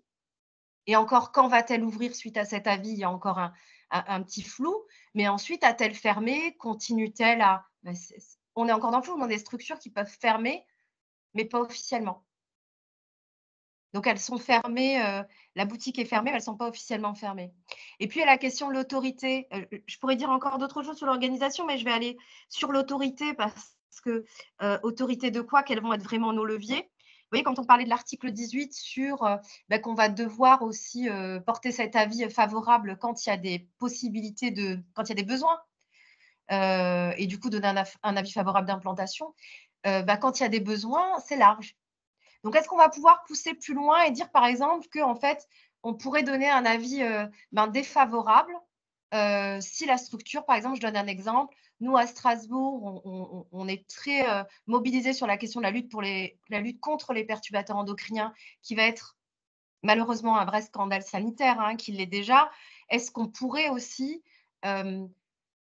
ajouter à ces avis une signature d'une charte très large, hein, mais d'une charte qui permettrait aux structures à qui on donne un avis favorable de s'engager sur certains points? C'est des questions qu'on se pose aussi. Et puis, à la question du financement, je l'ai vu aussi plusieurs fois dans le chat. Il y a le financement global de toutes les compétences qu'on pourrait mettre en place, qui est encore qui est encore assez flou, mais aussi la question du financement, d'un financement régulier, pas un financement ponctuel qu'on pourrait avoir avec des sommes de l'État pour le lancement, mais qu'est-ce qu'on pourrait faire pour avoir des fonds assez régulièrement? Moi, c'est vrai, j'en ai déjà discuté avec madame Bazin. À Strasbourg, en tout cas dans l'intercommunalité, on a 2 autres autorités organisatrices, qui sont l'autorité organisatrice de l'énergie et qui sont l'autorité organisatrice de la mobilité. Et il y a des systèmes de participation des entreprises qui nous permettent d'avoir une somme et qui nous permettent de monter des actions. Donc ces participations d'entreprises, pourquoi pas dans le domaine de la petite enfance, pourraient être de tout ce qui est RSE, quoi, et tout ce qui est égalité femmes-hommes, ou voilà. Moi, je pense que les entreprises pourraient être aussi intéressées. Quand j'entends votre question, je ne peux pas m'empêcher de parler des problèmes de recrutement, mais je pense qu'on va aussi y venir un peu plus longuement Non, mais vous pouvez peut-être. en dire un mot, parce que c'est vrai qu'il y a beaucoup de questions sur le fil et ça peut être intéressant d'avoir votre regard, Ouais. effectivement. Alors le problème de recrutement, bah, je pense que je vais rien dire de nouveau, hein. Là, j'ai quand même souligné en début, les problèmes de recrutement dans les acteurs, qui sont autour, et c'est vrai que si on devient autorité organisatrice, comment est-ce qu'on va faire pour ces transferts de compétences? Qu'est-ce qui va exactement se passer? C'est des vraies questions. On voit aujourd'hui qu'il y a des besoins de recrutement aussi de ce côté-là, des besoins de recrutement aussi au niveau même de l'autorité organisatrice, comment organiser tout ça, et puis bien sûr les besoins de recrutement, de professionnels petite enfance et de professionnels de soutien à la parentalité. Je tiens aussi à souligner, parce qu'on parle beaucoup de petite enfance plus largement, mais en soutien à la parentalité, je pense que c'est un axe qu'on ne peut pas, qu'on ne peut pas mettre de côté, même si on l'inclut toujours en fait mentalement quand on parle de ça, mais je pense qu'il faut aussi le dire. Et donc, dans les problèmes de recrutement, nous, ce qu'on voit, c'est que c'est plus facile pour des structures privées de recruter, même si c'est aussi ils vivent aussi, hein, des difficultés de recrutement. Mais nous, en tant que commune gestionnaire, on voit des difficultés qui sont aussi liées à l'obligation du concours. Donc, on a, pour exemple, et je sais ce que je vais dire, en fait, les communes l'ont quasiment toutes vécu. On a des très bonnes éducatrices, en fait, qui sont chez nous, qui passent le concours, qui ne l'ont pas. Et pourtant, elles sont parfaitement à l'aise dans l'équipe, avec les familles, avec les enfants, mais au bout d'un moment, elles n'ont pas le concours. Il faut trouver des solutions et c'est extrêmement compliqué. Donc, quelquefois, on essaie de tout faire pour ne pas se séparer en fait de ces personnes-là, mais quelquefois, c'est ce qui se passe. Et puis, il y a la question ben, de toutes les places en fait mais ça, on va aussi, j'imagine, en revenir, de toutes les places en fait dans les formations. Madame Jacquet le disait avant, quelquefois, on arrive à avoir des postes, même des bon, elle ne parlait pas exactement ça, mais en tout cas des places de formation, mais sur des formations, en tout cas, pas celles dont on a besoin là, en ce moment. Et puis, les places de formation avec toute cette question qui était liée aux offres d'emploi, mais je sais qu'il y a un travail très, très fin, ben, du filière, du comité de filière dans lequel vous êtes, madame Bazin, aussi, qui travaille sur ces questions-là. J'aimerais aussi quand même souligner la question de Parcoursup, parce qu'on en entend beaucoup parler à Strasbourg, d'abandon de formation, parce que c'est des jeunes qui, en fait, n'avaient pas vocation à travailler dans la petite enfance, et je pense que c'est des métiers aussi de vocation. C'est des métiers, qui ne sont pas assez payés, il faut le dire, mais qui demandent beaucoup, beaucoup de travail et qui demandent un vrai amour des enfants et des parents. Donc on a, ben, beaucoup de jeunes, en fait, on a des retours d'instituts de formation qui nous disent: «Nous, on a des jeunes, on a des taux d'abandon, très importants depuis la mise en place de Parcoursup». Donc des jeunes qui rentrent en formation, parce que c'était leur, 4e, 5e, 6e vœu et ils ne voulaient pas se retrouver sans rien à la rentrée. Et puis ils abandonnent parce qu'en fait, c'est pas ce qu'ils souhaitaient faire, et ça, c'est une vraie problématique. J'avais envie de dire un mot aussi sur, les RPE, sur les missions connexes qui vont être, peut-être données aux RPE. C'est vrai que nous, en réfléchissant à Strasbourg, et c'est une réflexion qu'on a eue aussi avec la CAF 67, on est tout de même bien doté à Strasbourg sur les RPE, mais la question d'avoir des missions liées, bah, à des questions juridiques, du coup dans la mise en place de contrats, ça coince. Et ça coince d'ailleurs dans toute la France, hein, on le sait. Moi je pense, et que je dis moi, mais en fait je dis nous, parce que c'est aussi des choses qu'on a discutées avec la CAF, la question de création de structure ad hoc, donc en lien CAF, commune, pour l'instant en tout cas, à voir ce qu'on peut faire une fois qu'on est autorité organisatrice, me semblerait beaucoup plus pertinent. Donc une structure ad hoc avec des personnes qui sont vraiment formées à cet accompagnement juridique, à cet accompagnement quelquefois de médiation aussi, et qui permettrait aussi, nous on a beaucoup de structures de crèches parentales, qui nous permettraient aussi d'accompagner les parents, bah, qui s'impliquent dans les crèches parentales et qui sont changeants. Donc il y a toujours des besoins réguliers. Chaque année, c'est pas toujours le même président, le même trésorier, donc ça prend beaucoup de temps en fait, mais c'est vraiment, des modes d'accueil d'enfants qui sont, ben, très plébiscités à Strasbourg, tout comme le sont les jardins d'enfants qui sont sauvegardés, donc enfin, on en est aussi très contents. Mais les crèches parentales sont aussi très plébiscitées, on en a 16, et c'est vrai que ça demande aussi beaucoup de temps d'accompagnement.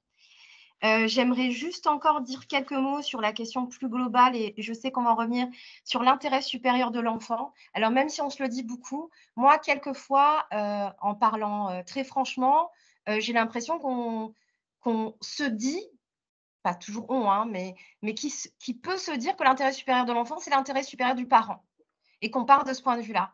Or, il faut bien se positionner d'un point de vue de l'intérêt supérieur de l'enfant et pas forcément du mode de garde, je vais le dire un peu plus crûment, mais c'est ça. Et je pense qu'il faut garder ça en tête. Sur la question des publics, j'avais juste envie de dire un mot. Nous, à Strasbourg, sur la question de la monoparentalité en 2021, c'est un sujet qui me tient à cœur, la monoparentalité. Et en 2021, on avait fait voter un changement de critères d'accès aux places de crèche. Et on avait mis les familles monoparentales, qu'elles soient en activité ou pas. Donc, elles sont en recherche d'activité, en formation, en recherche d'emploi ou en activité partielle ou en temps plein. On les avait mis en priorité 1. Alors, on avait eu un bon nombre de questions, mais qu'en est-il de la mixité? Qu'est-ce qui va se passer? En fait, ça s'est très, très bien passé. Donc, c'est quelque chose que je conseillerais même et que je pense qu'il faut mutualiser parce qu'en fait, on a vu vraiment un changement vraiment de cadre. On a eu beaucoup de remerciements de familles monoparentales, mais aussi d'associations qui accompagnent des familles monoparentales, notamment celles qui ont eu un vécu de violence intrafamiliale. Et on a vu un véritable changement de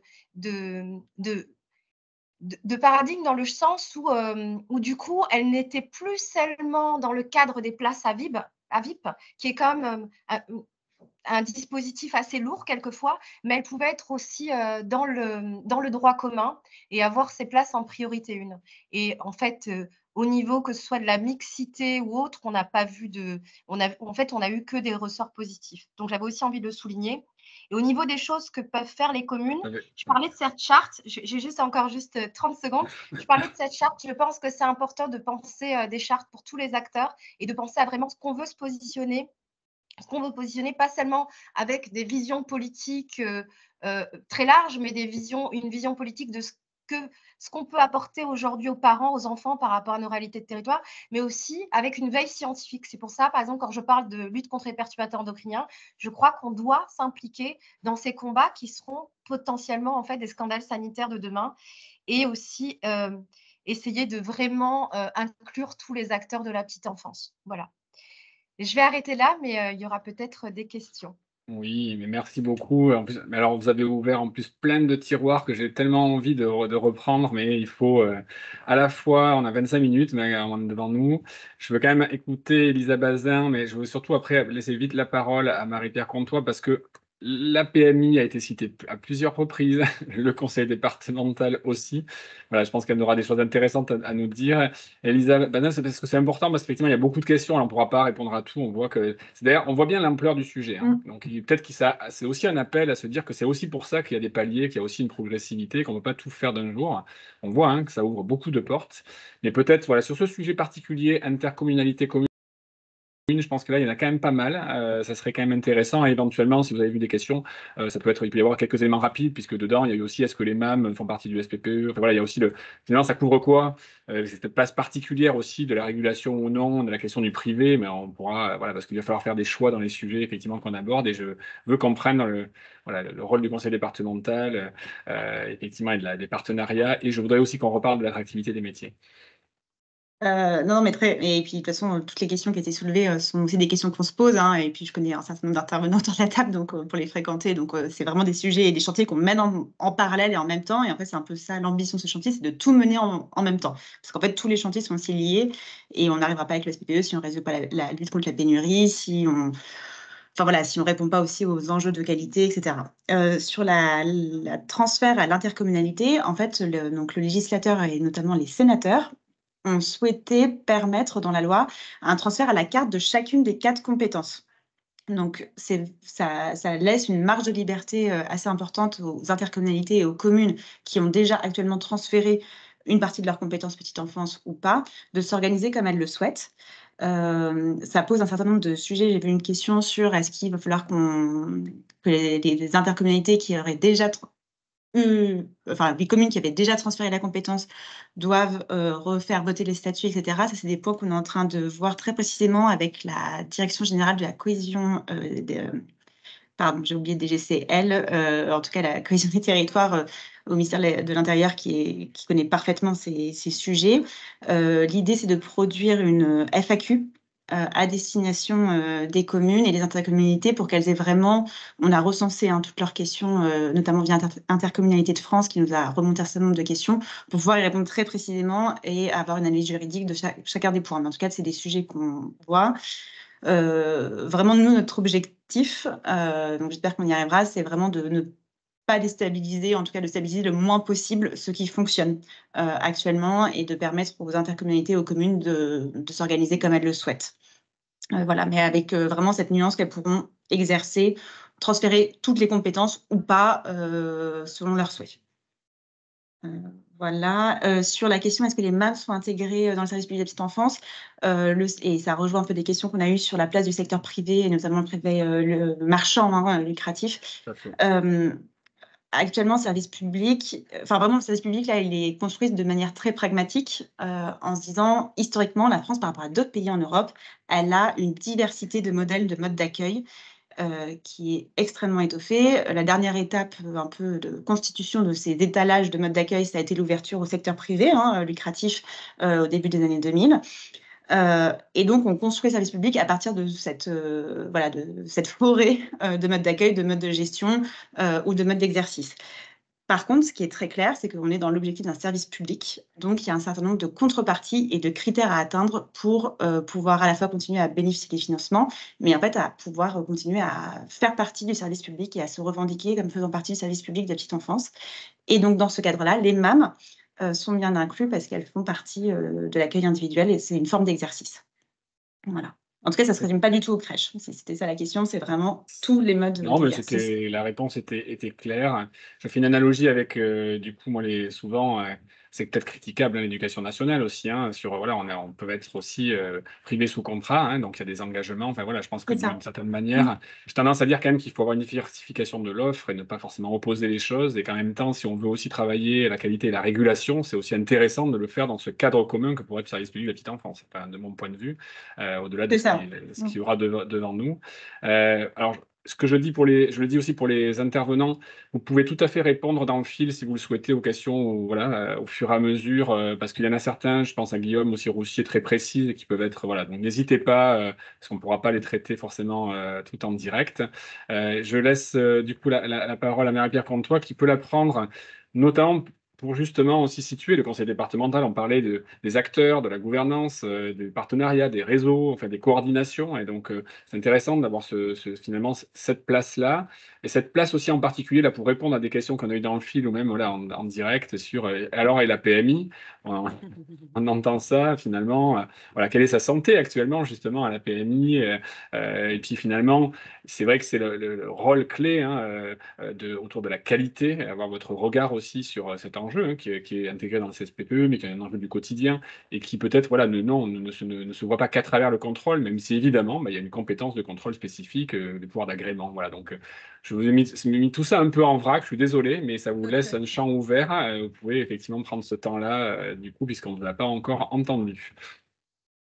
Merci à vous de donner la parole du coup à un conseil départemental et particulièrement à celui de l'Aube. Bonsoir à tous les participants.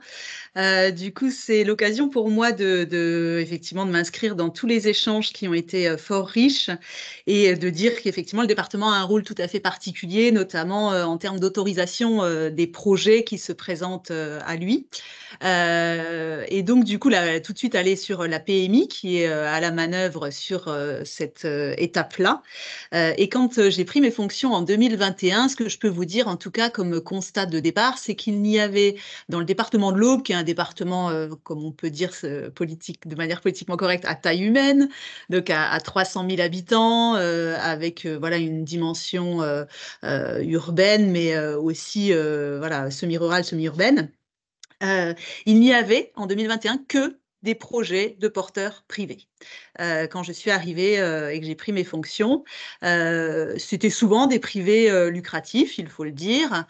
Donc du coup, en tant que département, ça nous renvoie à des questions qu'on connaît aussi par ailleurs et que dont vous avez sans doute entendu parler. C'est la même chose, par exemple, pour les EHPAD. C'est quelle est la part, effectivement, de service public qui est assumée dans cette mission d'accueillir le jeune enfant. Donc effectivement, voilà, il faut faire face aussi à cet état des lieux. Donc, vous l'avez dit, un service de PMI qui s'attelle à la tâche, qui se pose aussi des questions, hein, forcément, dans ce nouveau cadre de comment vont évoluer ces missions.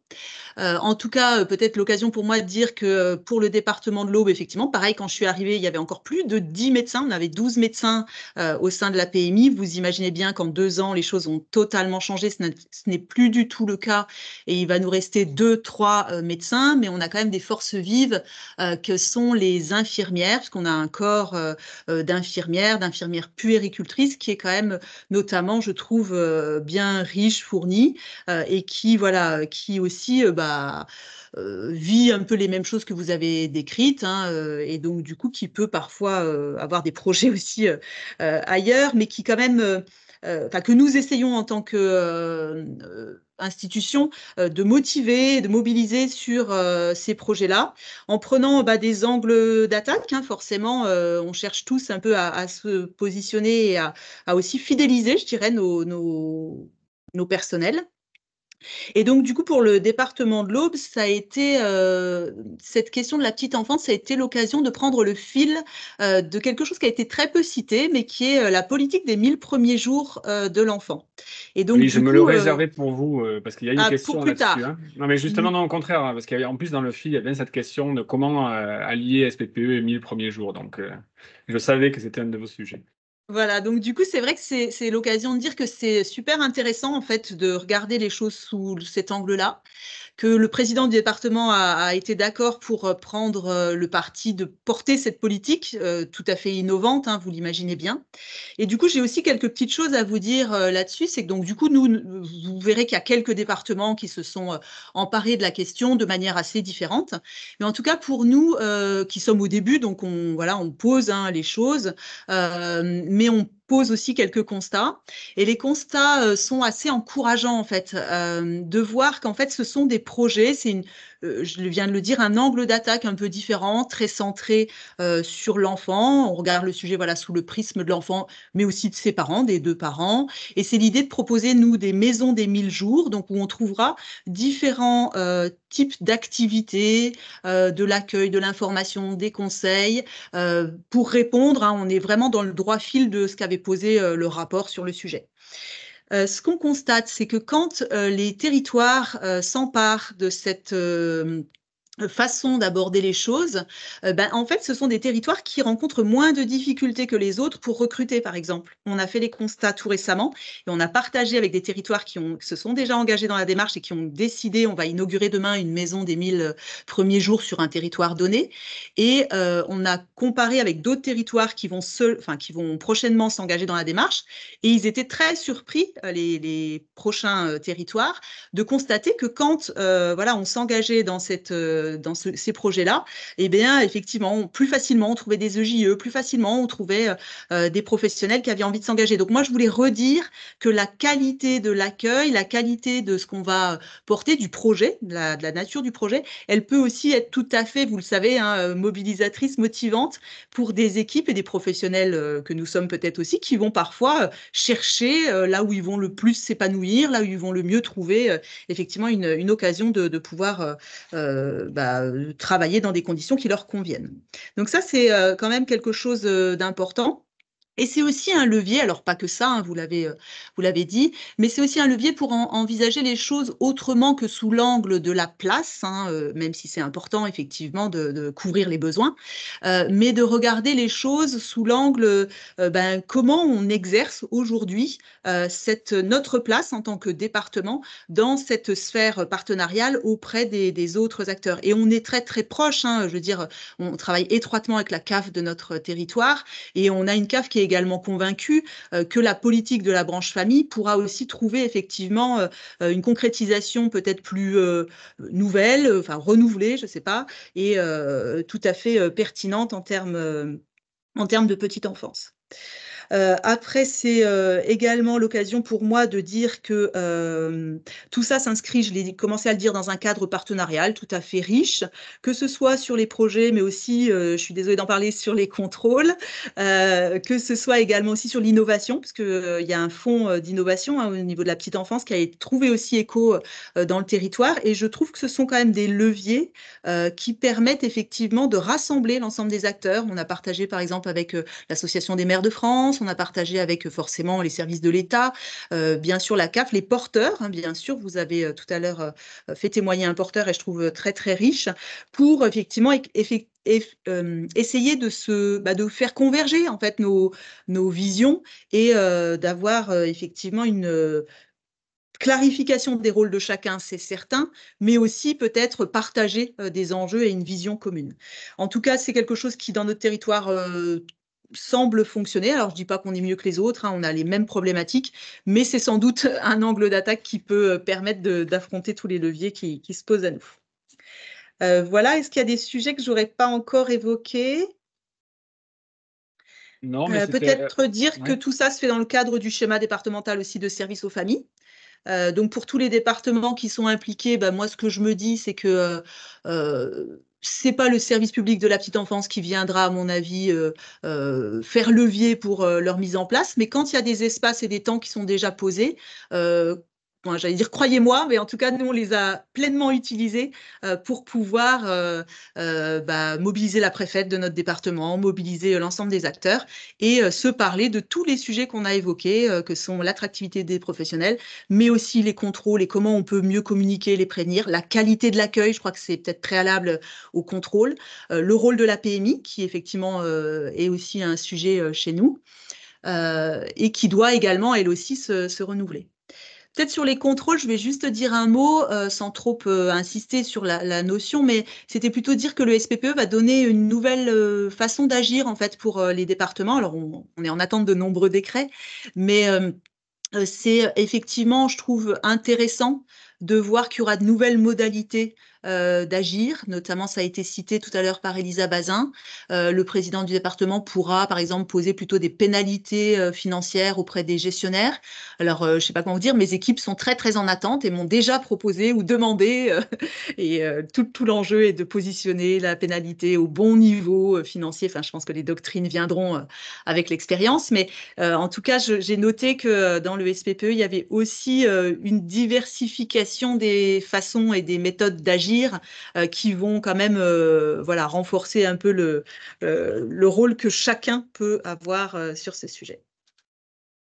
En tout cas, je peux témoigner, mais je vais vous reposer une autre question, mais je peux témoigner que quand même, ça crée aussi ça renforce en tout cas, je pense, la coordination des acteurs. Enfin, moi, sincèrement, notamment, on prend cette question, quoi qu'il en soit, des contrôles. Moi, je vois que sur mon territoire, effectivement, le lien s'est vraiment renforcé. Il existait, puisqu'on avait des comités d'ailleurs mensuels avec le conseil départemental et la PMI en particulier, mais là, État, conseil départemental, CAF, on a créé, dans le cadre du nouveau schéma, justement, une cellule tripartite autour d'un comité de suivi, finalement, en commun pour l'ensemble des structures, en fait, pour travailler sur des enjeux y compris d'ailleurs de prévention, hein, pas que effectivement du curatif, mais de coordination aussi de contrôle. Et ne serait-ce que bien mieux se connaître là-dessus est important. Étendre aussi des contrôles pour les CAF au micro-crèche-page, c'est aussi très important. Enfin, je pense que là-dessus aussi, on avait finalement peu de leviers et du coup, c'est quand même une nouvelle, c'est des occasions qui sont données.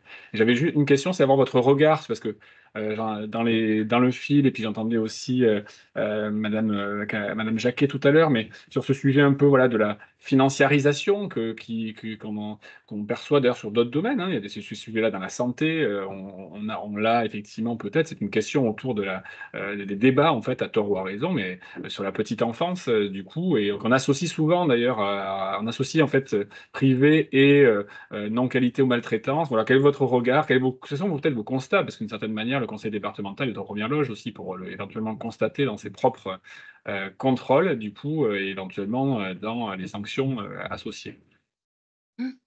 Alors, c'est pour moi l'occasion quand même de vous dire que nous, on est un département qui n'avons, enfin, le président rappelle souvent, donc me le rappelle à moi, mais à l'ensemble des équipes, qui a vraiment aucun parti pris au niveau du département voilà, de favoriser plutôt un porteur qu'un autre. Donc, il y a une ouverture, hein, effectivement, sur le sujet. Je pense que ça doit être pareil partout ailleurs, mais c'est quand même peut-être important de le rappeler. Donc, on instruit tout type de projet. Après, on a vu effectivement arriver, quand je vous disais que quand je prenais mon poste, il y avait plus d'une vingtaine de projets qui étaient uniquement privés. On a vu arriver un type, je dirais quand même, de projet privé lucratif. Alors, je vais faire une caricature, vous m'en excuserez, mais c'est pour bien me faire comprendre. C'était tous des projets où on allait respirer un air pur, manger de l'alimentation saine, et on allait être éduqué à la méthode Montessori, pour ne pas la citer. Et voilà. Donc, du coup, il y avait quand même, on voyait un certain stéréotype, en fait, du projet privé. Et puis, on peut imaginer derrière peut-être une cible quand même populationnelle particulière. Donc, voilà, ça c'est pas grave, parce qu'en fait, tous les projets méritent d'être instruits, je le redis. Après, j'ai lu dans le fil aussi qu'il était question de la souplesse administrative dont pouvait faire preuve la PMI. C'est vrai que j'ai envie de dire qu'on les a instruits comme tous les autres projets, et qu'on exige de tous nos porteurs qui se conforment à la réglementation. Ça me semble quand même important, justement pour garantir une certaine qualité ensuite dans l'accueil aux parents et aux enfants en premier lieu. Nous avons parfois, au niveau de la PMI locale, moi j'instruis des dérogations. Donc, on essaye d'être facilitant quand on le peut. On utilise tout le cadre juridique qui se présente à nous pour pouvoir déroger sans mettre en péril, vous imaginez bien, les situations d'accueil. Et ensuite, effectivement, on a déjà diligenté des contrôles, y compris sur les structures privées. Aujourd'hui, on n'est pas en mesure de dire que ce sont des structures qui sont moins bien, qui sont moins qualitatives que d'autres. On a été, effectivement, comme vous l'avez dit, on a un comité pluripartenarial, donc ça n'est pas que le département qui parle, c'est l'ensemble des partenaires. Et effectivement, on a des situations où puisque le SPPE n'était pas encore tout à fait en vigueur, on a sollicité la préfète pour prendre des décisions tout à fait, des décisions rapides, urgentes, quand cela était nécessaire. Et je ne peux pas vous dire que c'est plus les porteurs privés que les porteurs publics qui nous ont posé souci. Merci. C'est le constat d'ailleurs qu'on a fait sur notre propre territoire, hein. Aujourd'hui, quand on a toute une situation quelque part des structures dites à dysfonctionnement. Objectivement, c'est un panel varié. Je ne sais pas comment le dire autrement. Oui, voilà, moi, dans mon intonation, on pourrait penser que je le regrette, mais je voudrais corriger ça. Voilà, je veux dire, c'est un constat, effectivement, et il n'y a pas de regret du tout de ma part. Voilà, je pense que ça peut dépendre des acteurs, des projets, et comment on s'en empare. Alors, je vais faire un pas malaisant, peut-être malaisé, je ne sais pas, mais quelque part quand même entre ces sujets d'ailleurs de dysfonctionnement, parfois d'enjeux, de maltraitance, de prévention de la maltraitance, et la question justement du recrutement, parce que très souvent, en fait, on voit que c'est aussi corrélé à la question de la capacité à tenir les taux d'encadrement, etc. Et peut-être parce qu'il nous reste, voilà, on va se dire 7 minutes, allez, si on va jusqu'à 5, 8 minutes, allez, 10 minutes grand maximum. Peut-être ça permet de faire parler une dernière fois tous nos intervenants. Alors donc ça veut dire qu'il faut être très court, mais sur la question justement des recrutements, de l'attractivité des métiers, il y a eu plusieurs questions dans le fil. Ça peut vous permettre éventuellement d'y répondre en creux. Je vois qu'Elisa Bazin s'est branchée, et très bien, on peut commencer par elle, qui a un dur rôle parce que potentiellement, en étant chef de projet, toutes les questions qui sont dans le fil pourraient s'adresser à elle, mais que chacun, du coup, ou chacune puisse nous donner un élément. Alors, soit ça peut être aussi une illustration, je pense aussi à Karine Jacquet, ou à des propositions d'ailleurs sur ces sujets-là, voilà, comme vous le souhaitez, sur ces enjeux du coup de tension en fait, d'attractivité, de dynamique aussi, et de comment on peut arriver à trouver des réponses. Alors, bien clairement, la revalorisation salariale, mais on voit que c'est pas tout. Il y a des sujets qui sont abordés dans le fil. Je suis intéressé pour Elisa Bazin sur est-ce que le contenu de la formation est un sujet dans le SPPE, par exemple, ce qui est pour moi une question intéressante.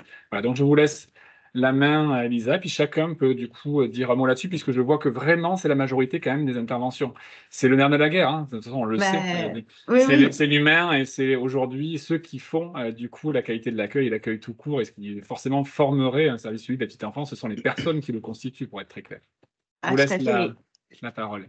c'est vraiment le nerf de la guerre, vous l'avez dit, parce que de toute façon, on ne mettra pas en œuvre un service public de la petite enfance si on n'a pas les professionnels pour le mettre en place, hein. Ça, c'est évident, et je pense qu'on le partage tous.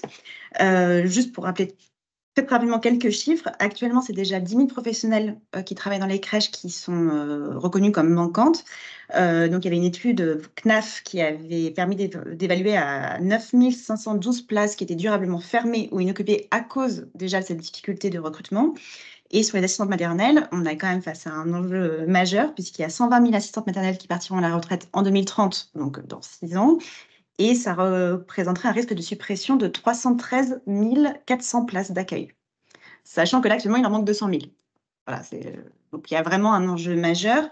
Très rapidement, au niveau national, il y a le comité de filière petite enfance qui a été mis en œuvre en 2022 par Adrien Taquet, qui était lors de ses fonctions secrétaire d'État à l'enfance et aux familles. Et le comité de filière a vraiment vocation à réunir l'ensemble des acteurs, donc à la fois des acteurs, des gestionnaires, donc privés, publics, accueil collectif, accueil individuel, mais aussi toutes les administrations qui concourent au fonctionnement ou au financement de la petite enfance. Donc vraiment, l'idée, c'est de faire filière, de rassembler l'ensemble des professionnels au sein d'un même lieu et de trouver des leviers d'action à court, moyen, long terme pour résorber cette pénurie des professionnels. Le comité de filière propose un certain nombre de résolutions, de leviers, de recommandations au gouvernement, et ensuite le gouvernement s'en empare ou s'en empare pas de façon imparfaite. Enfin voilà, ça c'est ensuite, il a vraiment un rôle de proposition. Très rapidement, il y a sur les 3 axes un peu de travail, d'une part sur l'attractivité des métiers, c'est un enjeu fondamental et ça revient à l'ensemble des discussions qu'on a pu avoir, c'est-à-dire que c'est changer le regard sur ces métiers. Il y a eu plein de discussions sur, en fait, on a des diplômés où en fait il y a beaucoup d'abandon de cours de formation, on n'a pas forcément les bons candidats dans les bonnes filières de formation.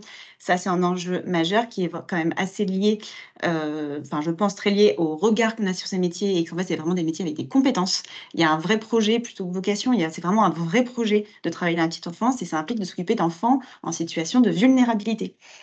Donc ça demande des compétences extrêmement spécifiques. L'attractivité des métiers, ça passe aussi, je fais rapidement, mais ça passe aussi sur l'amélioration des conditions de vie au travail, la qualité de vie au travail, parce qu'on a des professionnels qui sont usés, on a des lieux qui ne sont pas forcément adaptés à l'exercice d'enfants adultes, avec des professionnels qui mangent, par exemple, accroupis à côté des enfants. Enfin voilà, on a vraiment un enjeu d'améliorer les conditions de travail. Ça passe aussi, l'amélioration de la reconnaissance, ça passe par les revalorisations salariales. On en a parlé très rapidement, et il y a la CNAF a mis en œuvre un bonus attractivité pour justement encourager les gestionnaires des crèches PSU actuellement à s'emparer et à mettre en œuvre des revalorisations salariales. Voilà, donc il y a aussi un travail à continuer pour étendre cette revalorisation salariale à tous les professionnels, donc micro-crèche page et accueil individuel. Donc le travail continue. Sur la formation des professionnels, donc là, c'est assez essentiel. La mission EGAS qui est en cours a justement cet objectif de sortir de la logique de confusion qui existe dans la petite enfance entre les diplômes et les métiers. Vous êtes diplômé infirmière de puériculture, ça ne veut pas dire que vous allez exercer en crèche. Et l'idée, c'est vraiment de refondre l'ensemble des modules de formation autour de la connaissance du développement du jeune enfant et de s'assurer que tous les professionnels de la petite enfance aient un socle de compétences communes qu'ils puissent mettre en œuvre et vraiment de sortir de cette différence entre diplôme et métier qui en fait est très compliquée et parce qu'en fait pour augmenter le nombre de formations, il y a plusieurs intervenants et les CAP AEP sont gérés par l'État. Donc ça, c'est à peu près, j'allais dire, le levier le plus facile pour moi qui suis au niveau de l'État d'amélioration et de mise en œuvre. Mais en fait, c'est les régions qui ont la charge de l'ouverture des places de formation dans les métiers, notamment sur les diplômes qui sont les plus importants, enfin les plus importants en tout cas, où la pénurie est la plus importante, c'est les EJE et les auxiliaires de puériculture. Voilà, donc il y a un certain nombre d'enjeux, on y travaille, je fais ça très rapidement, et on a aussi un plan spécifique qui a été présenté par la ministre Roberger en fin d'année dernière sur le soutien à l'attractivité, le soutien au métier d'exercice de l'accueil individuel et à l'attractivité de ces métiers aussi, qui posent un certain nombre aussi qui sont confrontés à un certain nombre de difficultés. Voilà, c'est de le dire très rapidement et je suis désolée si c'est pas très clair, mais c'est difficile de résumer parce qu'en fait c'est immense la question de la formation et de la pénurie et Mais en tout cas, je partage toutes les questions que j'ai pu voir. C'est des enjeux qu'on partage et qu'on essaie de mettre en œuvre. Mais c'est tirer aussi là plein de leviers. Voilà, la petite Soraya Oudje avait parlé aussi de la problème de la fonction publique territoriale avec cette histoire de double concours. Enfin voilà, c'est plein de leviers qu'on essaie de lever progressivement. J'arrête. Merci beaucoup. Un petit mot encore de chacun, mais vite, du coup, parce que c'est normal, il est tard, on perd des participants, mais en même temps, c'est tellement passionnant, il y avait tellement de questions. Allez-y, alors qui est dans l'ordre que vous souhaitez sur cette question d'attractivité en particulier? Ou alors je Moi, désigne. Hein. oui, Allez, je vais Karine prendre la Jacquet, parole allez-y. voilà, très rapidement, mais pour vraiment, effectivement, rendre tous les acteurs décideurs, parce qu'effectivement, nous, on peut parler de ce qu'on connaît, mais on est rarement confrontés à des instances de décision. Donc, voilà, je sais qu'on est nombreux professionnels à articuler la qualité de l'accueil avec la qualité de vie au travail. Et la formation est fondamentale. Et aujourd'hui, vraiment, je ne veux pas être critique, mais c'est un cri d'alarme parce que les réformes de la formation ne vont pas dans le sens dans le bon sens. Voilà. Et ne perdons pas de vue, effectivement, le travail de lien avec les instituts, les centres de formation initiaux. Hein. Oui. Nous, je le sais qu'au niveau local, on en parle beaucoup parce qu'aujourd'hui, c'est la réalité. On forme aussi des professionnels des EJE, notamment, que je connais bien et qui ne veulent plus travailler en crèche. Donc, voilà, comment on peut aussi jouer justement la reconnaissance du travail social, c'est ce que je disais un peu dans mon propos. Mais la formation continue, c'est extraordinaire. Mais aujourd'hui, qu'est-ce que va devenir la formation continue, les projets innovants? Et merci, je ne fais pas de prosélytisme, mais je m'en profite là parce que merci la Cave du Var qui ouvre ses oreilles et ses yeux à des projets. Voilà, parce que nous, on a pris comme option de monter notre projet institutionnel autour de l'art et de la culture. Et il y a quelques années encore, on nous regardait avec des yeux étranges en disant « Ok, ça coche les cases des besoins des enfants ». Mais je vous assure que la qualité de vie au travail, ça passe aussi par des professionnels qui sont reconnus dans leur profession, dans leurs compétences acquises en dehors des formations initiales. Et je vous rejoins sur le métier et les formations. Il y a plein de belles choses qui sont mises en place, les détections de potentiel au travers des RPE. Enfin voilà, il y a plein d'axes. Voilà, la seule chose, et j'arrêterai là, c'est de se dire le temps, on parle depuis tellement longtemps de tous ces bouleversements. C'est le moment. Maintenant, est-ce que la temporalité va être la bonne pour mettre tout le monde en exergue et en mouvement? Donc, ne faisons pas trop vite, ne bâclons pas ce magnifique sujet pour nous tout petits. Et merci à vous tous qui vous y engagez, en tout cas. Merci, c'est une belle conclusion aussi. Merci à vous. Et peut-être, alors, à qui veut Soraya, Olgi, peut-être, Oui, je moi, je crois. veux bien, oui. Alors, je parlerai comme précédemment après Madame Jacquet, dont j'irai dans tous les sens. Enfin, tout ce que vous avez dit, je plus sois. J'aimerais rajouter aussi au titre de commune et aussi du coup de gestionnaire, parce qu'à Strasbourg, on est aussi gestionnaire d'établissement. J'aimerais rajouter quelques petits points. Quand on parle aussi de qualité au travail, et j'ai beaucoup aimé l'idée d'agriculture et de tout ce qu'on peut développer, parce que c'est vrai, il faut être fier aussi de son métier. Et puis, quand on développe et quand on a les moyens de développer aussi ces actions-là, et c'est vraiment une question aussi financière, et de temps, mais ça, je vais revenir. Quand on a les moyens de développer ces sujets-là, on se rend compte aussi que en fait, nos professionnels sont multiples et puis ont plein d'idées qui fourmillent. Et les familles se sentent encore plus engagées et les enfants aussi. Et on fait vraiment des projets parce qu'il ne faut pas oublier que la petite enfance, c'est les tout petits.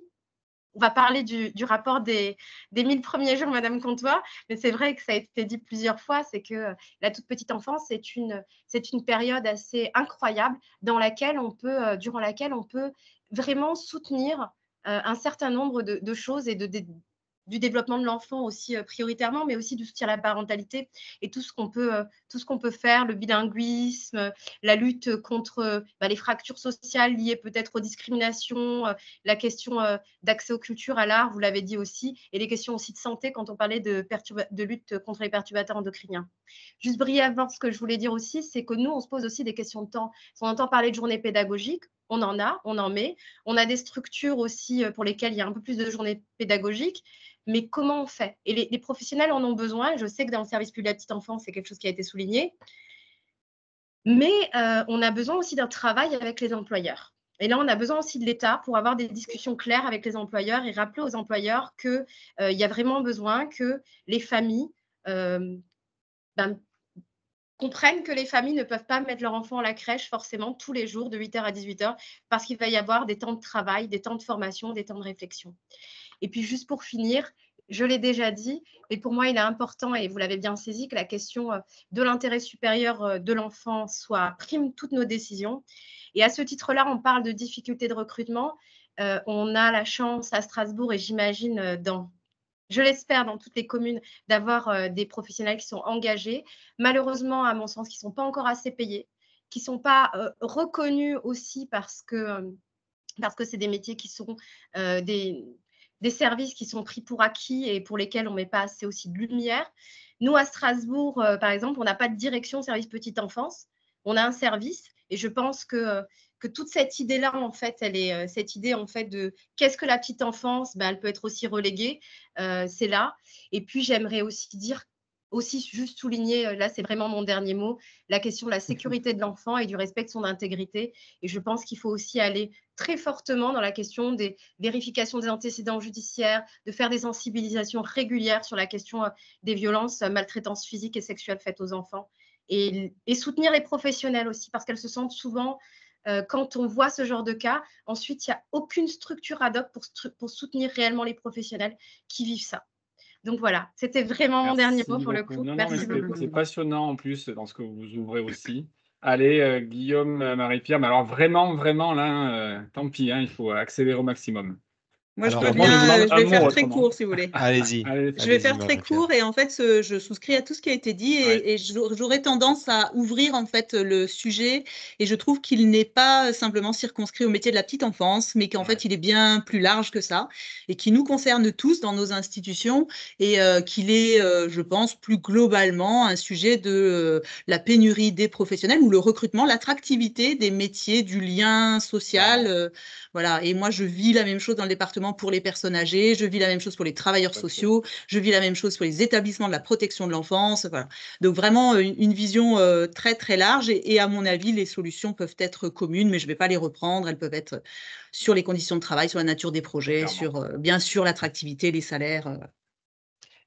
Du coup, je prolonge cette phrase en indiquant que ces solutions doivent également être concrètes et du coup, c'est inviter chacun, notamment ceux qui sont directement concernés par le sujet en tant que gestionnaire ou professionnel, de se tourner vers vos CAF puisque c'est un des axes majeurs de leur action à compter de 2024.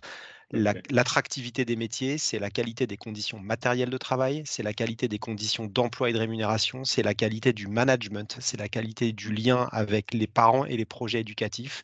Et l'ensemble des dimensions que je viens de citer font l'objet de moyens dédiés, et y compris de moyens financiers déployés par les CAF. Donc je vous invite vraiment localement à aller rechercher des solutions concrètes à ces dimensions qui ne sont pas des fatalités. Merci beaucoup. Je vais relaisser la parole à Pierre Mayer, mais d'abord, avant, je remercie vraiment les intervenants. Vraiment merci parce que je me rends compte que le sujet, objectivement, il est assez tentaculaire, mais je trouve qu'on a essayé, en tout cas, j'espère que voilà, qu'on a essayé de l'aborder on a abordé sur beaucoup d'angles. Merci aussi aux auditeurs parce qu'il y a eu beaucoup de questions, je crois, qui vont alimenter la foire aux questions, mais j'imagine que Lisa Bazin en avait déjà beaucoup. Mais c'est important parce que ça doit pouvoir servir à ça aussi pour apporter des réponses concrètes, c'est ce que disait Guillaume, et je crois beaucoup. Merci aussi d'avoir positionné, comme l'ont fait Soraya Ouldi ou Karine Jacquet ou Marie-Pierre Comtois, systématiquement à la place de l'enfant, à la place des parents. Voilà, moi, j'étais sensible à ce que j'ai pu lire aussi dans le film. N'oublions pas, enfin moi en tout cas, parce que c'était très frustrant pour moi de porter des convictions, du coup, de faire l'animateur. C'était difficile, hein, Pierre, parce que j'aime bien porter des convictions et j'en ai plein sur le sujet. Mais j'ai aussi une conviction que le service public de la petite enfance, ça doit être un service public d'information des parents. Quand je vois qu'il y a encore des questions sur je ne sais pas où est-ce que je peux avoir un mode d'accueil, moi, ça me tourmente, mais je sais que c'est le cas. Quand je vois qu'effectivement, il y a des réactions à propos de Soraya Oulji, voilà, sur des parents solos qui, justement, ont besoin de ces appuis, ont besoin qu'on le soutienne, ont besoin, effectivement, que trouver des ressources, tout de suite, voilà, ça m'éveille plein de choses, en tout cas, voilà. Donc, c'est ça, c'est les services publics aussi des parents, de mon point de vue. Mais j'en dis pas plus, j'en aurais envie d'en dire plus. Et la CAF, effectivement, doit être là aux côtés des autorités organisatrices, aux côtés de ses autres partenaires. Elle n'est pas seule, mais c'est vrai qu'elle a des leviers. faut quand même se le dire, moi je le dis en tant que directeur de CAF sur un territoire, très clairement, hein, on a clairement vraiment des ressources et des leviers, y compris en ingénierie, on a des professionnels aussi au cœur des territoires, mais on a aussi des ressources financières réelles hein, pour pouvoir du coup soutenir, Karine Jacquet l'a dit, mais voilà, très clairement, on le croit beaucoup, ces dimensions-là aussi dans les fonds publics et territoires, de pouvoir appuyer les professionnels, leur permettre d'avoir ces temps de respiration, c'est très important, avec le soutien des collectivités. Travailler aussi sur la transition écologique, c'est important parce que ça permet très clairement aussi d'œuvrer sur la qualité de vie au travail des professionnels. Et c'est ce qui fait une partie, en tout cas, du chemin. Pas tout, mais c'est une partie du chemin sur le sujet aussi de l'attractivité de ces métiers, mais j'en dis pas plus. Pierre Mayer, je te redonne la parole pour clôturer du coup Quelques ce mots, webinaire. mais oui, merci beaucoup Julien. Et puis rassure-toi, on t'invitera cette fois comme intervenant et comme ça tu pourras parler comme tu le souhaites. Alors merci et bravo. Hein, je me retrouve dans la situation un peu particulière et pas forcément très facile de conclure un webinaire que je n'ai pas pu suivre toute effectivement sa diffusion. Mais alors justement, ça me permet de dire qu'on pourra le revoir en replay hein, et nos webinaires, effectivement, Gilles Nézeuzi le rappelait en introduction, nos webinaires ont cette chance, cette force d'être revus assez souvent. Et voilà, ça nous fait plaisir parce que je pense qu'ils apportent véritablement quelque chose. On a eu un beau succès parce que d'abord, vous avez été des intervenants formidables. Il y a eu un animateur extraordinaire. Vous avez été plus de 150, je crois, je n'ai pas vraiment compté, mais à peu près participants, ce qui est très bien à cette période de l'année notamment. Et puis, quand j'ai regardé un peu les gens qui s'étaient inscrits, c'était des personnes qui venaient à la fois du monde des CAF, des caisses de MSA, mais aussi des collectivités locales, bien sûr, mais aussi des professionnels de la petite enfance. Et c'est formidable que justement, autour de ce service public de la petite enfance, il y ait ce rassemblement, cette coordination des forces, parce que finalement, c'est un des sujets fondamentaux de notre chère protection sociale dans les territoires. C'est bien qu'au niveau local et au niveau territorial, il y ait une animation, il y ait une coordination de l'ensemble des forces pour le bien-être des publics auxquels on s'adresse. En l'occurrence, là, c'était la petite enfance. Donc, le replay, je vous l'ai dit, ça sera disponible sur la chaîne EN3S, la chaîne de la chaire protection sociale et territoire. Je dois également signaler et remercier nos partenaires. Donc, nos partenaires, il y a la Caisse nationale de l'allocation familiale, il y a la Banque des territoires, Caisse des dépôts, et puis il y a d'autres partenaires qui nous rejoignent, de la CNSA, Caisse nationale de solidarité pour l'autonomie, et puis la MGEN. Il me reste à vous dire que donc, ce webinaire, c'est le dernier des webinaires de la saison de la chaire protection sociale et territoire, mais ce n'est pas notre dernière activité de l'année scolaire, puisque nous avons notre traditionnelle maintenant semaine qui s'appelle Retraite et bien vieillir. Donc là, on change complètement. On est à l'autre extrémité. Retraite et bien vieillir, donc c'est toute une semaine avec, vous pouvez vous inscrire, c'est totalement gratuit et suivre cela en Teams.